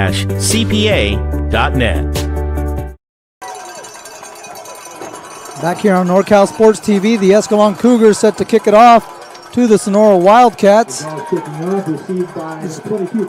Clifton with the return here just across the 25-yard line. Will be marked at the 28-yard line, and that's where Sonora will take over down 14-0. And you see here on the kickoff, the other Lewis tight end, that would be Ryan Lewis, comes down making the play on special teams for Escalon. Ryan Lewis, 6'2", 200-pound tight end, defensive end as a freshman. Freshman, yeah. That's some size right there. E.J. Lewis actually was his brother, the one who caught the tight end previously. So another set of siblings. We mentioned the Chavez siblings. They also got the Lewis siblings, as we have some eager defenders there. Miller jumping across the line. It's going to give the Wildcats 5 free yards. Yeah, and that's just a situation where Sonora's going to take advantage there of a excited Escalon. Hey, Escalon's got all this momentum. They got all the momentum going here in the stadium. And then, hey, we'll just slow them down here. Yep. Hard count, go in motion, get a free 5 here, set us up 1st and 5. Yeah, you can feel that purple and gold section over there starting to get going, starting to feel good about their team. The Wildcat fans trying to get their squad going. It's been a bit of a struggle offensively. Every time they get going, it seems they take a step back. As there's Corneau looking across the middle. That one is underthrown. Again, looking for Steelman, trying to get the passing game going. And Steelman's been the guy that they've been kind of keying on here in the second half. Yeah, that's the 3rd attempt there, and this time looked like he just short-armed it. I mean, he had a small window to get it through between the two defenders, and he just landed it 5 yards short. Yeah, you see Medina there, number 8, trying to come up and undercut that throw. You think maybe Corneau saw him late, and maybe, like you said, short-armed that one a little bit. Not too confident in that throw. He's going to need something here on 2nd and 5. He's going to give it up the middle, and that's Moberg pushing the pile forward, and he'll take it to the sticks. Looks like they're going to mark it across the sticks, so that should be a 1st down for Sonora. Absolutely, and a good job there by Moberg. He just runs into the pile, keeps his legs moving, gets a little help from an offensive lineman there for the Wildcats. And good job keeping the legs churning. Sells doing a good job of pushing the pile, getting the 1st down for the Wildcats. Pimentel to the right, Steelman to the left, Greenway in the backfield. There's team in motion, but the ball goes inside up the middle to Greenway. He'll pick up about 3 yards. Yeah, and you said Pimentel out there. He's been quiet tonight. Other than the penalty, he hasn't been heard from. And last Monday night, he had a huge game against Ripon. So far tonight, kind of a non-factor out there for the Wildcats here in the passing game. Yeah, Owen Nash out there playing coverage, the receiver for the Cougars, pulling double duty and playing defensive back as well. Been pretty much matched up there on the offensive right side, the defensive left side there with Pimentel. There's that matchup again. We'll see if Corneau looks that way. It's a 2nd and 7.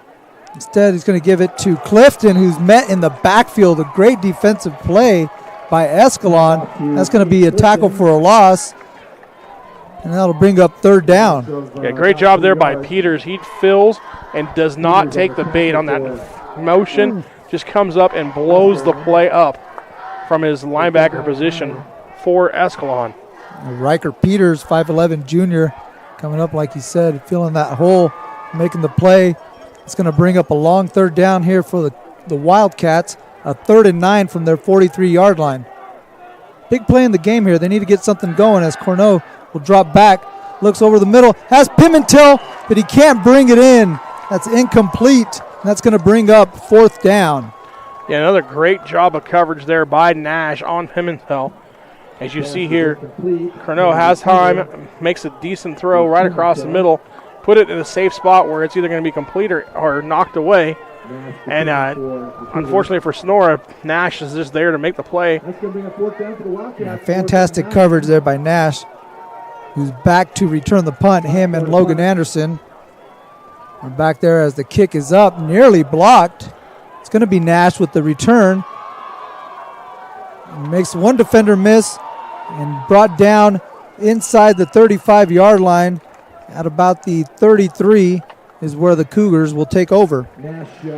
You said Lewis almost gets the punt again. That's the 3rd time he's almost blocked a punt for Escalon. And then you see on the other end, Stillman and Parnell and other Wildcats down there along with Blackmore making the play on the tackle. But Escalon holds the Wildcat offense again, and now expect a slow, methodical pace here for Escalon. You're up 2 scores. You're in visiting possessions.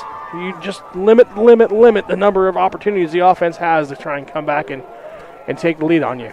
Yeah, we'll see if Coach Beam really relies on his wing tee. As there we have a little miscommunication. Rosovink's not going to keep this one, and he's going to slide and take the loss there. A bit of confusion in the backfield, looking to hand it off. Someone missed their assignment, and that's going to cost the Cougars on first down. Yeah, you see here, I think it's supposed to be a handoff right there, but it's actually a pretty smart decision here by the sophomore. A lot of the people are going to say, hey, throw it away. But he had offensive lineman 15 yards downfield. So if he throws the ball, it's going to be a penalty. So, hey, he just takes the negative play. We call it survive, for live to play for another day. Yeah, you lost 9, but, hey, you still have possession of the football. You try and make it up on the next 2 plays. Yeah, so 2nd down and 19. See if the Cougars put the ball on the ground. Now they're going to roll out the pass. And there's some pressure now. Screen pass. Ball's tipped. Caught in the air by Leal.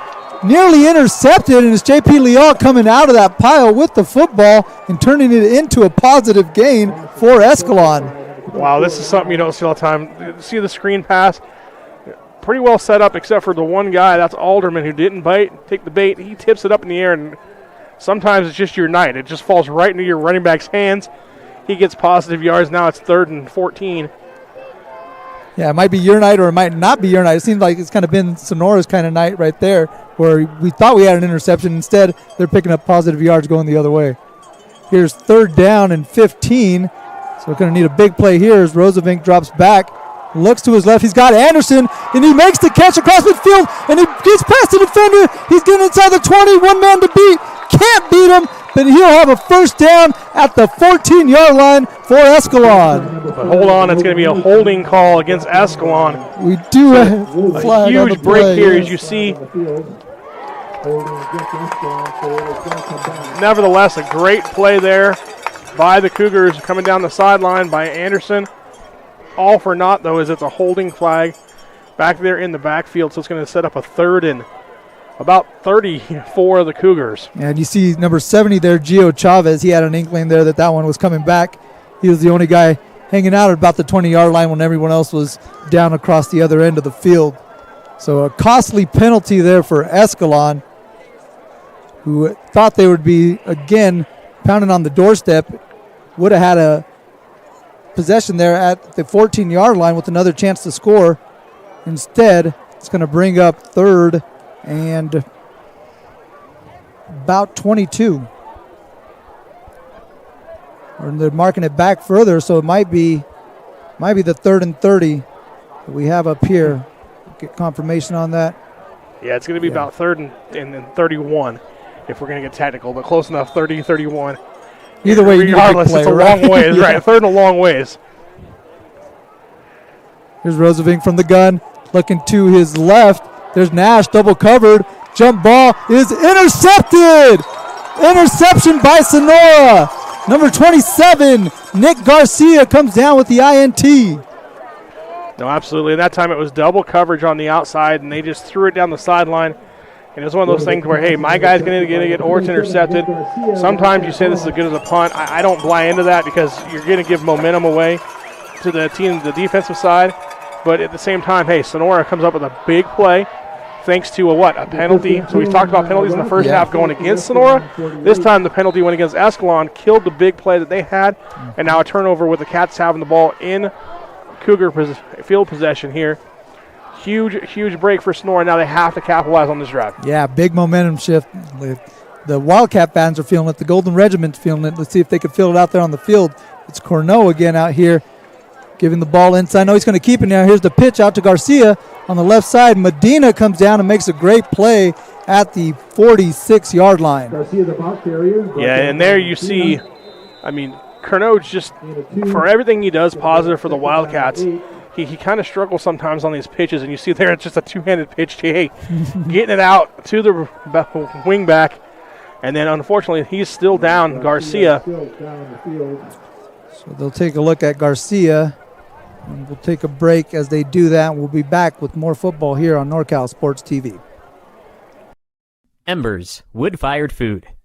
We pride ourselves in serving the freshest produce available. We buy organically grown ingredients wherever possible, and buy from local merchants to help support our small business economy. All of our dressings and seasonings are blended in-house, and our recipes are handcrafted with love and pride. Our restaurant is loud and full of life, and as the only restaurant in town with a wood-fired oven, we pride ourselves on the unique style of food we serve. So when you come to Sonora, come and take a seat at our table. We look forward to meeting you. Quarter comes to an end. Scores Escalon 14. Back here in Sonora, California, on NorCal Sports TV's coverage of high school football. And we are moving to the fourth quarter, but you didn't miss any action on the field. They just came out and ran the clock and ticked us down to the fourth quarter. So that's where we will carry on here. Mario Ramos with Jeremy Hurtado bringing you the action from Dunleavy Field here in Sonora. Yeah, and right now this drive here, Sonora, they're down there talking. Coach Clifton and his offensive staff there is down there putting something together here.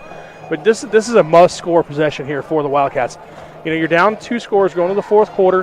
Hey, it's honestly, it's now or never for the Wildcats offense. They got to get some points on the board just to kind of you riding the momentum of the interception.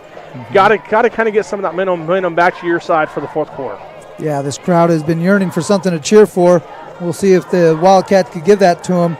We mentioned the passing game earlier in the pregame show. Haven't quite seen that too much. They tried to get Steelman going on one side. Haven't really tested Nash too much on the other side with Pimentel. We'll see if that's something that they look for. Yeah, and so they've taken their shots deep, but I'd like to see them try and work some intermediate stuff. Maybe a screen, maybe just hit like that arrow and out patterns. They've done a good job of covering the long shot stuff. Let's see if they can start working the intermediate to short routes. So it'll be 2nd and 8 here to start the fourth quarter. Cornell looking to his right. He's looking for Pimentel. This one is caught by Pimentel. No, it is dropped by Pimentel inside the 20. He had Nash on his back. Came back to catch that one that was underthrown. He just couldn't quite hang on to it. No, and that's a great job by Nash. He goes up, and he being a receiver knows, hey, the play's not over yet. Pimentel had him beat, got the ball, and then Nash just got his hand in there, knocked it away at the last second as he was trying to put it away. So, got to give credit there to Nash. He did a great job of just staying with it, not freaking out and not getting excited about it, and just say, okay, there's the ball. I'm going to go knock it away right now and make a positive play for his team. That's how they teach it, right? Put your hand right between his. So, yeah, good play there by Nash on the outside. Be 3rd down and 8 here as we got some movement in the backfield. A lot of penalty flags, but Pimentel is able to come down with the catch at the 32-yard line. We're going to have an illegal motion call against the Wildcats. So that's going to bring it back 5 yards and make it 3rd and 13. Yeah, both wings win in motion. One of them wasn't supposed to. And you saw there they ran a little out pattern. Got the completion, would have had enough for the first down. Instead, it's going to make it a 3rd and long. So kind of a carbon copy of earlier. We said penalties have been kind of the story of the game so far, and here it is again, setting the Cats up in a 3rd and long. Yeah, we've seen them the last couple penalties there take away some big passing plays for both teams. So definitely the laundry hurting both the Wildcats and the Cougars. As again, Escalon leads 14-0 here in the fourth quarter. A big 3rd down here for the Wildcats. It's Corneau under pressure, able to get this one up, and that one is intercepted across the middle. It's Medina off to the left side. He's got some space. Greenway giving chase at the 15. At the 11 is where Medina will be pushed out of bounds, and the Cougars come up with the big turnover. No, absolutely great job there by Medina, but that was all set up, if we see the replay from the beginning, by the offensive line getting pressure, or the defensive line rather, getting pressure in the face. As you see here, 1, 2, 3, and he tries to throw it and he gets hit right as he throws, and Medina's just playing safety, sitting back there just waiting, reads it, comes right to him, making the play, and then a great job by Greenway here, getting the angle, not giving up on the play. Hey, he says, hey, pursuit angle is what we get taught all the time at the beginning of spring practice. He does a good job of getting there, cutting them off, and now he gives his defense a chance to maybe make a play here for the Wildcats. No place for Corneau to step up on that one. Good pick off there by Medina. And he's got his squad set up at the 11-yard line as Roosevelt gives to Anderson off to the right side, cuts it back up the middle, and he'll take it just to the 10-yard line, just outside the 10-yard line. Yeah, and again, that time, good job there. Number 70, Chavez pulls out this time, and he gets his guy. where he just gets enough of them to give their back somewhere to cut up and make the play. But big news here on the sideline of the Escalon is Nash got rolled up on that play, and he's on the sideline right now for Escalon. Yeah, you don't want to speculate, but we saw him come off the field earlier with the leg injury. You're hoping it's maybe not the same injury, or maybe you are hoping it's the same one, but you hate to see that. But he's going to be off the field here on this 2nd and 7. As Rosevink looks to the left, he's looking for Medina. Medina comes down with the catch. Touchdown, Cougars!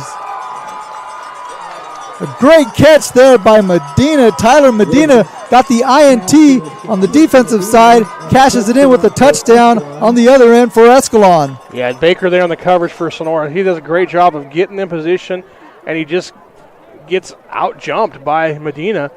Ball went right over his helmet into Medina's hands for the touchdown for Escalon. Tyler Medina making it happen on both sides of the ball. And you know what? He's going to make it happen out here on special teams, too. He's actually the holder, so he'll be holding for Gonzalez's kick on this one as the Cougars try to make it 21-0. Snaps down, kick is up, and it is good. So Escalon jumping ahead 21-0 over Sonora with 10:27 here in the 4th quarter. You're watching high school football on NorCal Sports TV. KHB Construction. Make your dream home a reality.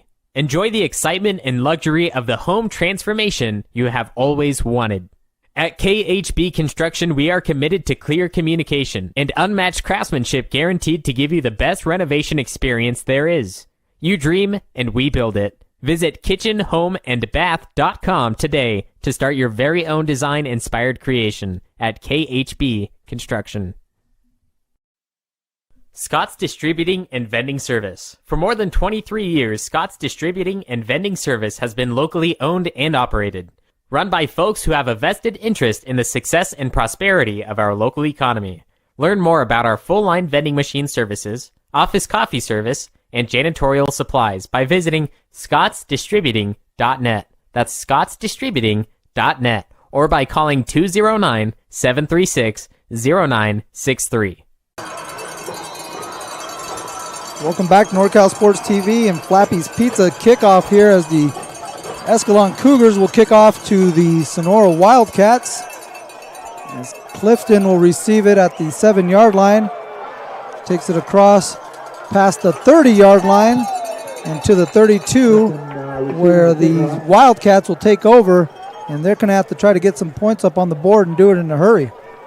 Yeah, and right now, you just reading body language, Escalon's jacked up, fired up, and the Cats come out, and they're just kind of a little flat right now, obviously, from the interception and touchdown the last drive. But somebody on the Wildcats has to kind of say, okay, hey, look, it's 21-0.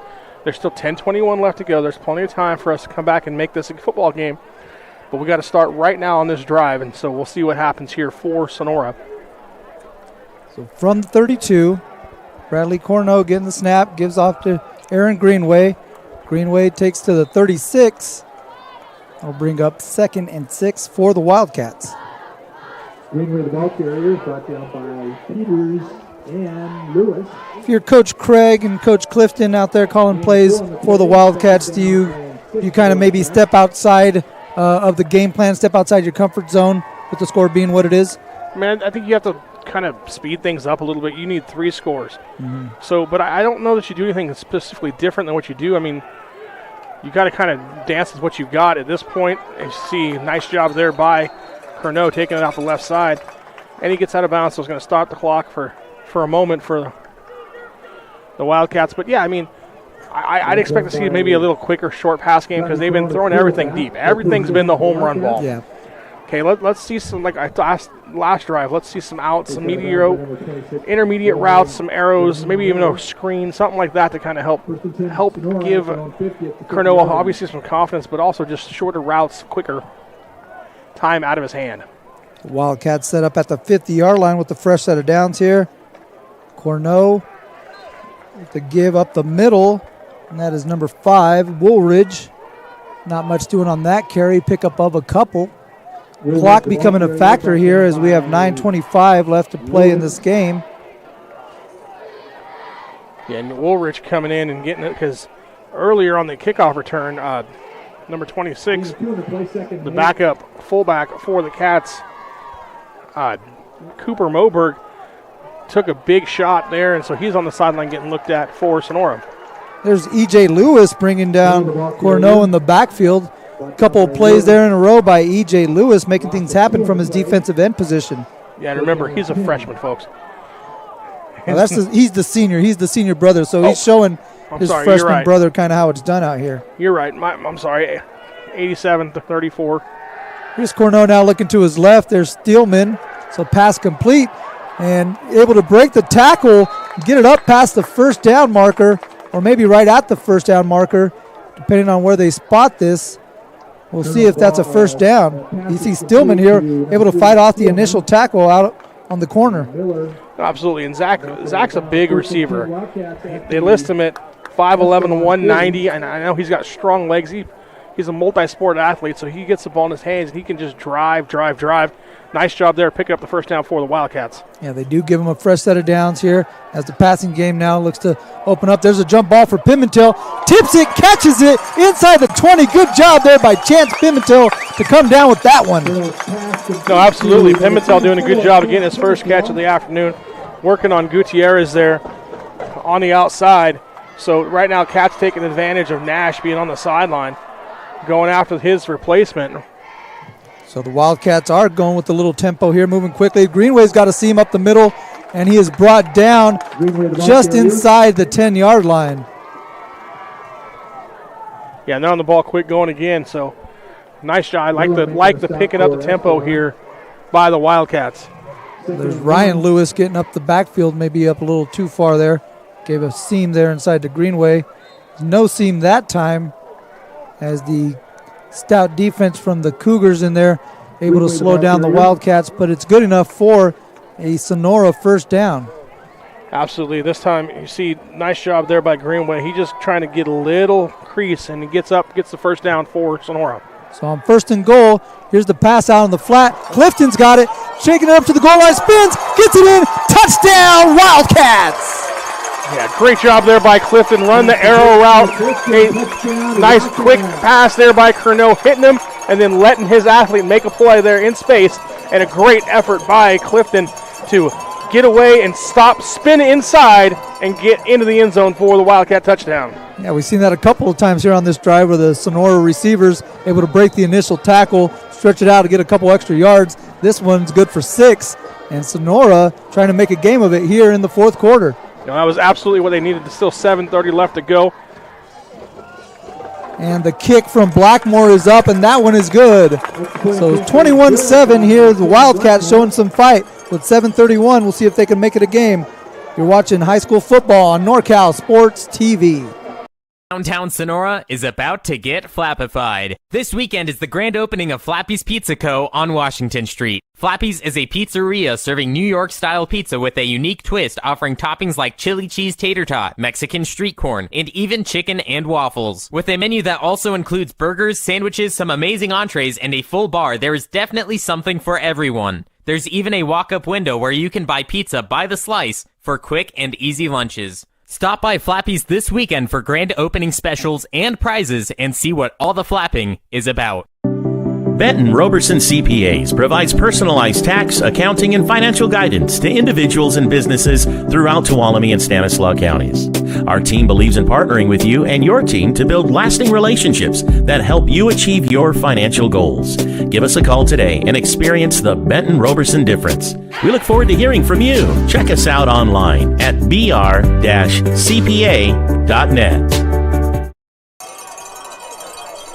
Welcome back, NorCal Sports TV. Mario Ramos here with Jeremy Hurtado as we have Flappy's Pizza kickoff.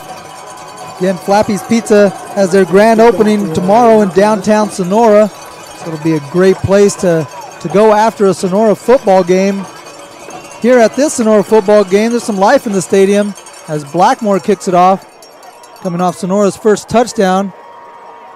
As Escalon will return it across the 25 to the 27-yard line.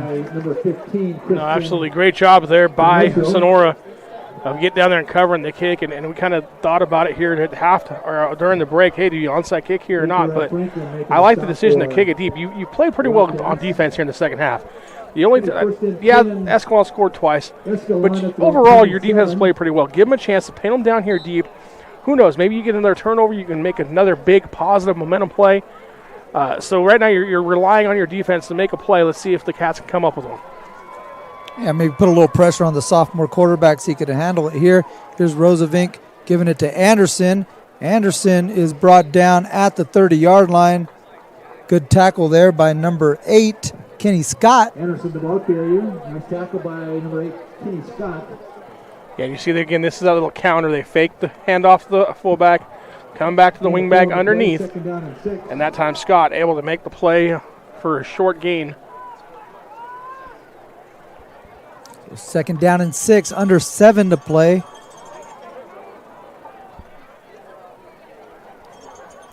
The Cougars come out with Leal in the backfield. He gets the carry. He's able to push it ahead for a first down. Brought down at the 41.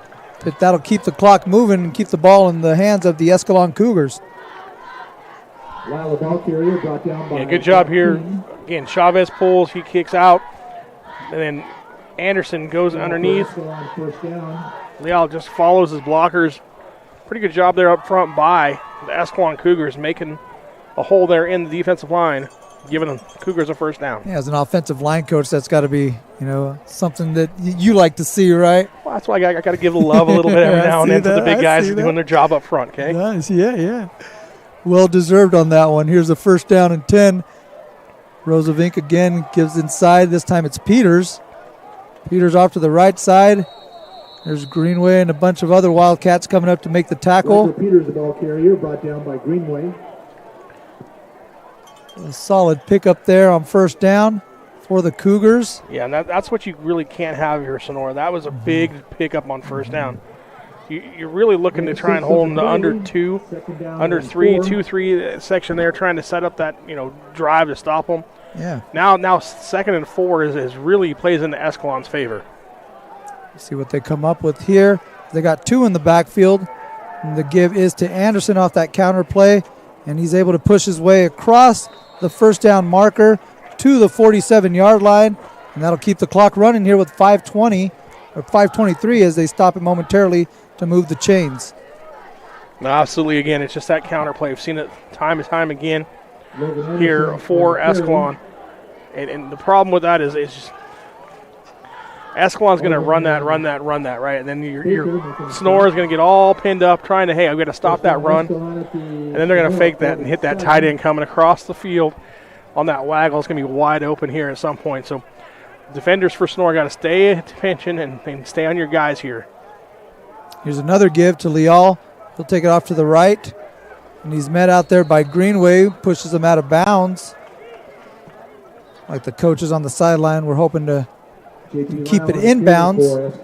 And it appears that maybe they did as the clock is continuing to run. Yeah, Greenway over there, it looks like they ruled him down inbounds, but so that's a positive for Escalon, a negative for Sonora.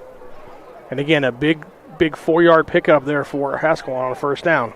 And you see this drive starting to zap some of the life that last touchdown drive created for Sonora.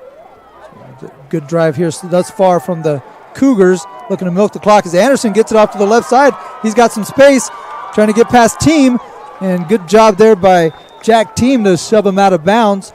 Looked like Anderson might have had a big gain, but he has enough to pick up another first down for Escalon. Yeah, absolutely, and it's just that counter play they've been running over and over and over again. And this time you said, like you called, Team coming up from his defensive back position, making the play, but not before a first down gain for the Escalon.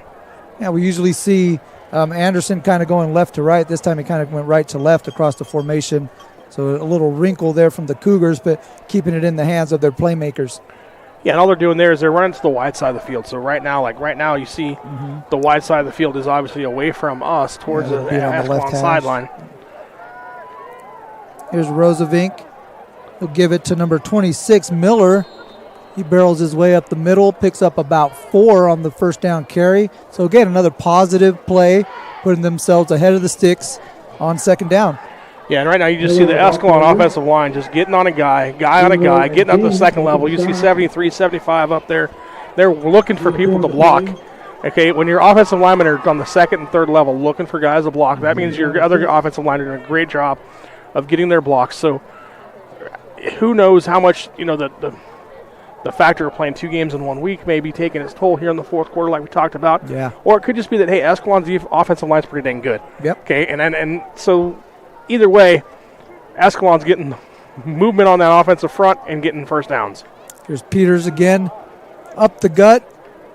Can't get much going, but he will get about 3 yards. And now the Sonora will start dipping into their timeout bag here, and they'll take a timeout with about 2:48 here in the fourth. Yeah, you kind of have to stop them here. Embers, wood-fired food. We pride ourselves in serving the freshest produce available. We buy organically grown ingredients wherever possible and buy from local merchants to help support our small business economy. All of our dressings and seasonings are blended in-house, and our recipes are handcrafted with love and pride.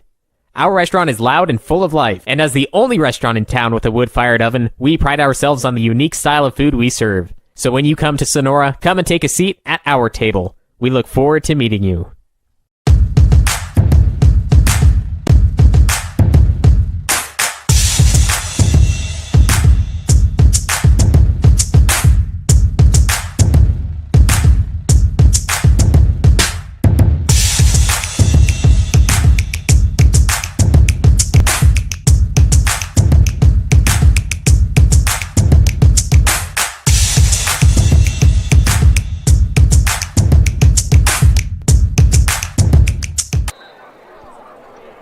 Trade Trash Co. If you're interested in going to a trade school instead of a regular college situation, check them out. Trade Trash Co.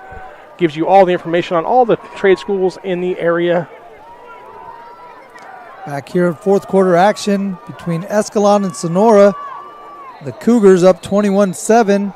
We have a pre-snap penalty. Or actually, we're going to have a timeout. So after the Sonora timeout, Escalon will take a timeout, not liking what they saw out there. They want to talk this one over. So a break here. We'll take a break with them here on NorCal Sports TV. Broadcast of Sonora Wildcat Football is brought to you by Scott's Distributing and Vending Service.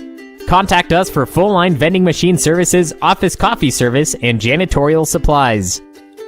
KHB Construction. Visit kitchenhomeandbath.com today to start your very own design-inspired creation. Floppy's Pizza Co. Grand opening in downtown Sonora on Saturday, September 4th at 11 a.m. The NCS TV Summer Basketball Camp. 5-day overnight summer basketball camp for 4th through 12th graders. Go to norcalsportstv.com/camp for all the details. Embers, real food, real fun. Located in the heart of Old Town Sonora. Welcome back here on 3rd and 4. Donovan Rosevink rolling out to his right, looking for Anderson, his receiver on the sideline. Nothing there. Pass incomplete, and that'll stop the clock here with 2:42. Yeah, that was an interesting call there. I understand we are trying to just finish the game right here, but, I mean, if you're going to roll your quarterback out, I would prefer to see it like a run-pass option. So, hey, you got 2 reads, you got 2 receivers. If they're not there, hey, tuck it and get upfield. Get down. Hey, even if you only pick up a yard, you keep the clock moving. Yeah. Might force Sonora to burn another timeout. Instead, you throw the ball away. And so you stop the clock and give Sonora a chance here. Hey, if they can stop on 4th down, they're going to have 2 timeouts. Still down 2 possessions. Obviously, it's a long way to go. But at the same time, just the 40 seconds more could have ran off the clock, and maybe that's a sophomore mistake there. Who knows? We'll see here on 4th and 4 if the Cougars could extend this drive and put the game away. Rosevink now pressured. Ball's out. There's a fumble on the play. Being fought for on the ground. We'll see who comes up with it. Either way, it's going to go back over to the Wildcats, either on downs or on the fumble recovery. So good job defensively there by Sonora. Yeah, and you see who's out there on the play for Sonora but Sells. So we've been calling his name all night. He gets upfield, makes the play, knocks the ball out of the hand, and his teammates able to come up, Alderman and the others, to try and recover it. But nonetheless, once that ball was knocked out, you knew it was going to be a positive play for Sonora because it was 4th down. So now they're 65 yards away, And then they didn't stop the clock, which is something I was looking at, trying to see if they would catch that. And they're going to reset the clock, I believe, to 2:32. So give Sonora a few more seconds. Now they got 23. They got 23 hours. Yeah. But nonetheless, there it is, 2:32 on the clock. Hey, Sonora got another opportunity here to put something on the board. The Cats going to have to strike quick here. 2:32, like we mentioned, 2 timeouts left, down by 2 scores. Cornell looking out to Pimentel. He catches it at the 40, tries to come back towards the middle. Nothing doing there. Met there by Peters and Gutierrez there on the stop. So pick up about 5. The clock's still running here for Sonora. Yeah, so that was a hitch pattern there, and that's something we talked about earlier in the half that maybe they should look at. But now you got to hitch that. You got to get out of bounds once you make the catch. Looked like we had a Cougar defender trying to hustle off the field. Wasn't able to get off the field in time, and prior to the penalty, we got a timeout from Escalon. So we'll take a break with them here. You're watching high school football on NorCal Sports TV.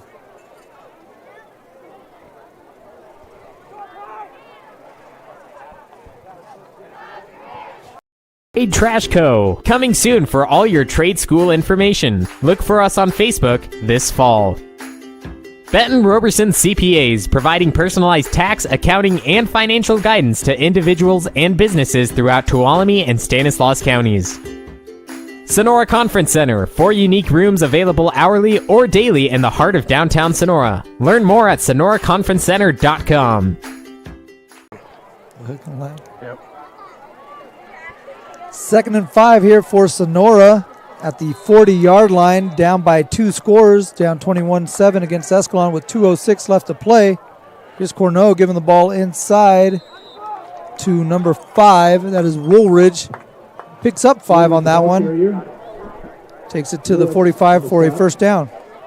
Yeah, that time they just tried to get the first down, maybe pop a big play, but regardless, you get the first down, get the clock stopped. Now under 2 minutes to play here. Here's a pass out to Clifton. Clifton met by 3 Escalon defenders out there, able to get it across the 50. The clock's still ticking. Yeah, that time they had 3 receivers out to that side, just ran a flood pattern. Deep, middle, short, hit the short guy for the easy gain for the Wildcats. They're coming out with a similar formation on this one. Corneau will keep it, and he is brought down in the backfield by E.J. Lewis. Yeah, that's going to force Sonora to call a timeout there. Nice job there by the older Lewis brother to come in, make the play for Escalon, and putting the ball right in the middle of the field at the 50-yard line for the Wildcats. That's where they'll take it after this timeout. We'll be right back on NorCal Sports TV.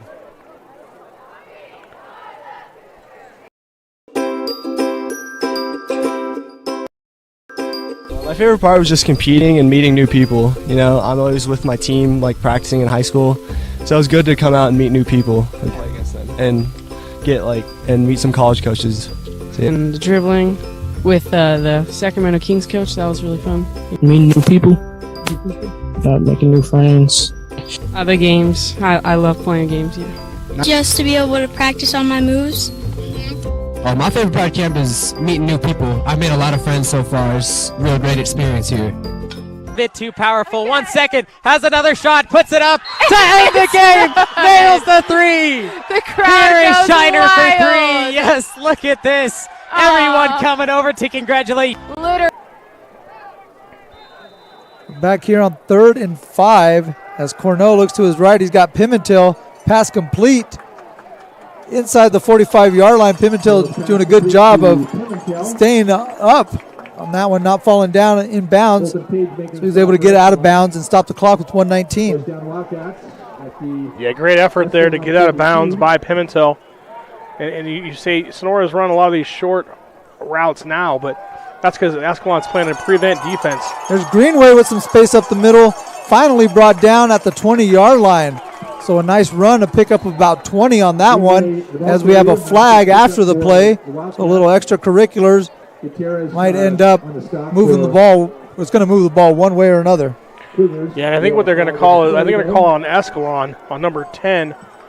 You see here after the play, he thought the ball was down, so he was trying to get it, and I think they're going to call that on him.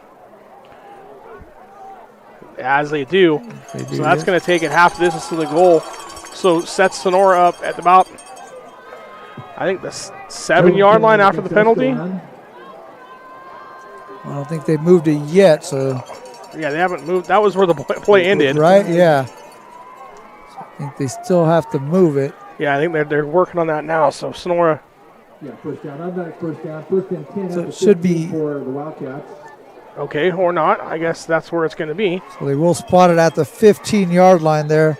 Again, after the pickup by Greenway. So fresh set of downs with 1:12 left here for Sonora. And there's Greenway again up the middle, fighting his way, spinning his way to the 5-yard line. Now there's a big pile trying to push him across the goal line, but he's going to be short. He's taken down at the 1-yard line. And there's going to be 1:01 left to go here as they move the chains. Great job of just staying with it by Greenway, and then also the offensive lineman getting behind and pushing him. Cats to the line quickly, give it Greenway, trying to fight his way up the middle. And he is in for the touchdown. Touchdown, Wildcats. Aaron Greenway with the rush up the middle. So Sonora with 2 touchdowns here in the fourth quarter, now trail 21-13. Yeah, absolutely. Greenway getting the dive play, and again, just riding his offensive lineman into the end zone, keeping his legs moving. Good job there by Aaron to not quit on the play and just push, and drive his way into the land of the 6. So Blackmore to kick the extra point, but we have a flag on the play. Looks like Escalon may have been across the line of scrimmage, and they were. So now Sonora might be thinking about going for 2 on this one. Yeah. What do you think about that one, Jeremy? I would have just kicked it because, I mean, you're going to gain a yard. You're probably going to see Greenway or Woolrich, it looks like, getting in there right up the middle. But kick the extra point. I get where this here, you're getting half this is the goal. You know, a 2-point conversion here means a touchdown next time wins the game. Well, we'll see if they can cash this one in. Here is Woolridge in the backfield. He gets the carry. He is met at the goal line. We'll see where they spot this one, and they give him the 2-point conversion. So the conversion is good for Woolridge, and Sonora cuts it down 21-15. Yeah, again, good job here by Woolrich. He's stopped, and then he just reaches and lunges and gets all of his effort in there. And he's good thing he's 6'1", not 6 foot, because he gets into the end zone. And that penalty yardage too, right? Coming into play absolutely. on that one. And I, like I said, the thought process behind it here is, look, if you're going to go for 2 to win the game, you go for it there. Now you get 2 chances to get it. This now, a touchdown gets you 6 points, ties the game, a kick, an extra point to win the game if you can get the onside kick here. Yep. If you don't get the onside kick here, then none of it matters. But like I said, I understand the thought process. I myself would have just kicked it, but hey, coach decides he wants to go for 2 there and got it. So he looks like he got the right call in that situation. Definitely. Yeah, it's always easier after the fact, but yeah, Coach Craig saw something he liked. Maybe he had a play that he knew would work, able to cash that one in. So that's going to bring up this crucial onside kick here. Tim Blackmore, the junior kicker out there, also receiver and defensive back. He's out there to kick this one for Sonora. Escalon brings nearly everyone up to the 50-yard line. As Blackmore now going to tap this one back. And there, this one's nearly batted around there, but Escalon able to corral it just above the 20-yard line. So at the 23-yard line is where the Cougars will have it. Yeah, so now a couple of knees here, and this thing's in the victory column here for Escalon. Yeah. Hey, great job, though, by Sonora to come back, stay in the game, and really stay with it in the fourth quarter here, put 15 points up in the fourth quarter. Just wasn't enough here tonight against Escalon. Yeah, with 1 timeout here, 47 seconds left. The Cougars line up in the victory formation. So this one is merely a formality as Rosavink will take a knee and let the clock start to run. You have to do it one more time, and then we'll see if Sonora decides to use that timeout or not. But still a valiant comeback effort by the Wildcats. Just not quite enough tonight here versus Escalon. So for Escalon, this should take them to 3-0, and they'll have Kimball up next, their last non-league matchup before they jump into Trans Valley League action. And for Sonora, this will push them down to 1-2, as they still have a couple preseason games before they get into the Motherlode League. Yeah, but we'll talk about that when we come back, Mario. We got the post-game show coming up here live from Dunleavy Field. Broadcast of Sonora Wildcat Football is brought to you by Scott's Distributing and Vending Service. Contact us for full-line vending machine services, office coffee service, and janitorial supplies. KHB Construction. Visit kitchenhomeandbath.com today to start your very own design-inspired creation. Floppy's Pizza Co. Grand opening in downtown Sonora on Saturday, September 4th at 11 a.m. The NCS TV Summer Basketball Camp. 5-day overnight summer basketball camp for 4th through 12th graders. Go to norcalsportstv.com/camp for all the details. Embers. Real food, real fun. Located in the heart of Old Town Sonora. Trade Trash Co. Coming soon for all your trade school information. Look for us on Facebook this fall. Benton Roberson CPAs, providing personalized tax, accounting, and financial guidance to individuals and businesses throughout Tuolumne and Stanislaus counties. Sonora Conference Center, 4 unique rooms available hourly or daily in the heart of downtown Sonora. Learn more at sonoraconferencecenter.com. Welcome back to NorCal Sports TV's coverage of high school football here from Dunleavy Field in Sonora, California. Mario Ramos with Jeremy Hurtado. We just saw the Escalon Cougars come out victorious over Sonora, 21-15. So for the Cougars, we saw that opening drive there, real methodical drive, able to come out, put points on the board, jump ahead early on. Then they kind of hit a lull a little bit, right? How are they able to kind of come back in the second half and make something happen there with those 2 touchdowns in the second half? Yeah, absolutely. One of them was set up by the big interception and returned back deep inside Sonora territory by number 8, Medina. But the first drive, that was another one of those drives where, Escalon just kind of got things rolling, and then put it in the end zone and took a 14-0 lead there going into the fourth quarter. It was kind of what Escalon does. I mean, we talked about it. They just kind of wear you out. They just pound, and eventually you're just tired, and mentally you make a mistake, and then a big play happens, and it was set up by that big run on the counter. So, Escalon does what Escalon does is kind of the headline here, and gets the win. That's for sure.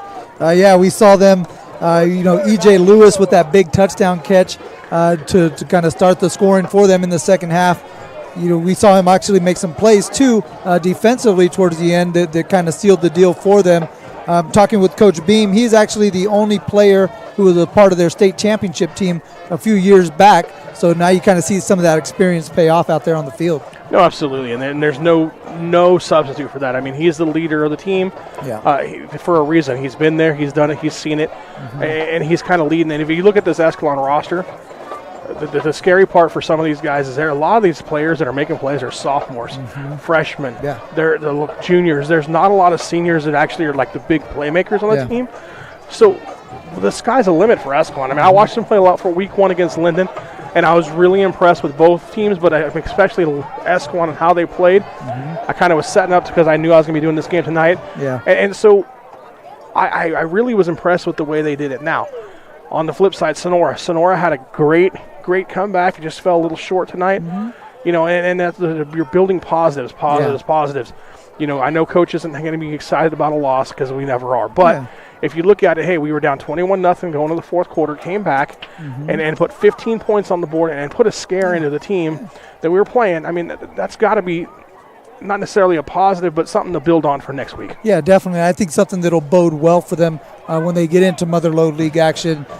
Playing a team like you mentioned, Escalon, a team with that type of potential, who's going to be there when it's all said and done, right? Yeah, absolutely. And these two teams have played in the playoffs a couple years ago. I don't see any reason why these two teams couldn't play again this year in the playoffs. So now, hey, even if that's the scenario, Sonora goes, hey, we didn't play our best game on offense, and we still were able to hang with them. If we play a little better here and there, that game could have went our way. And so, you kind of look for future for playoffs, which is an exciting thing because this year we could say, hey, there's going to be playoffs. There wasn't last year or in the spring, however you want to put it. Exactly. So always something to build on positive. Yeah, for sure. Another positive there, like you mentioned, Sonora kind of starting to get some things going. Greenway really got going there with the run in the second half. That dive play really opened things up for the Wildcats. No, absolutely, and it was kind of, they tried to run to set up the pass, but then once they started throwing the ball a little bit better here in the second half, it kind of passed us just to set up the run in this situation, which is kind of what I thought was going to happen in the beginning of the game, but it just didn't work out that way. Greenway had a couple of huge runs, and he shows why he is that fullback. I mean, he is just a load to bring down. You get him the ball in that dive, and he just drives his legs, spins, runs people over, and does everything he can to get positive yards there for the Wildcats. You see the Golden Regiment band out there doing their thing, busting some rock lobster for everyone. Again, a great environment here at Dunleavy Field. Two really good teams.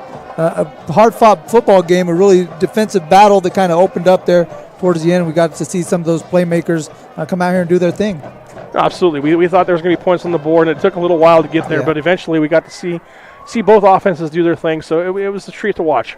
Yeah, and even you mentioned, we thought we were going to see some fireworks. A lot of those fireworks kind of were in the trenches, and you saw some good line play. You talked about Escalon and how they kind of dominated, especially at the end of the game, really kind of sealed that one away. But there were some good defensive plays on the Sonora side of the ball too. A guy we kept calling his name was Tyler Sells out there, making things happen on both sides of the line. Yeah, absolutely. Sells, Alderman, they played good on that defensive line. Also, number 36, Jared Franklin, came in and had some big plays there in the first half. So like I said, there's a lot of positives for Sonora to take away from that. And they're going to need those because next week they go down to Hillmar. And Hillmar is a very good football team. Going down to Hillmar to get a victory is always a difficult situation. So Sonora has their work cut out for them next week as they travel down to Hillmar to take on the Yellow Jackets. Yep, they'll be out there at Hillmar, like you said. Escalon will be playing host to Kimball of Tracy. So a couple good matchups for those teams as, again, they prepare for league play. Here at Dunleavy Field, it was the Escalon Cougars 21-15 over the Sonora Wildcats. For Jeremy Hurtado, executive producer Dion I, cameraman Noel Alexander, and Josiah Dewey, I'm Mario Ramos, thanking you guys for watching high school football here on NorCal Sports TV.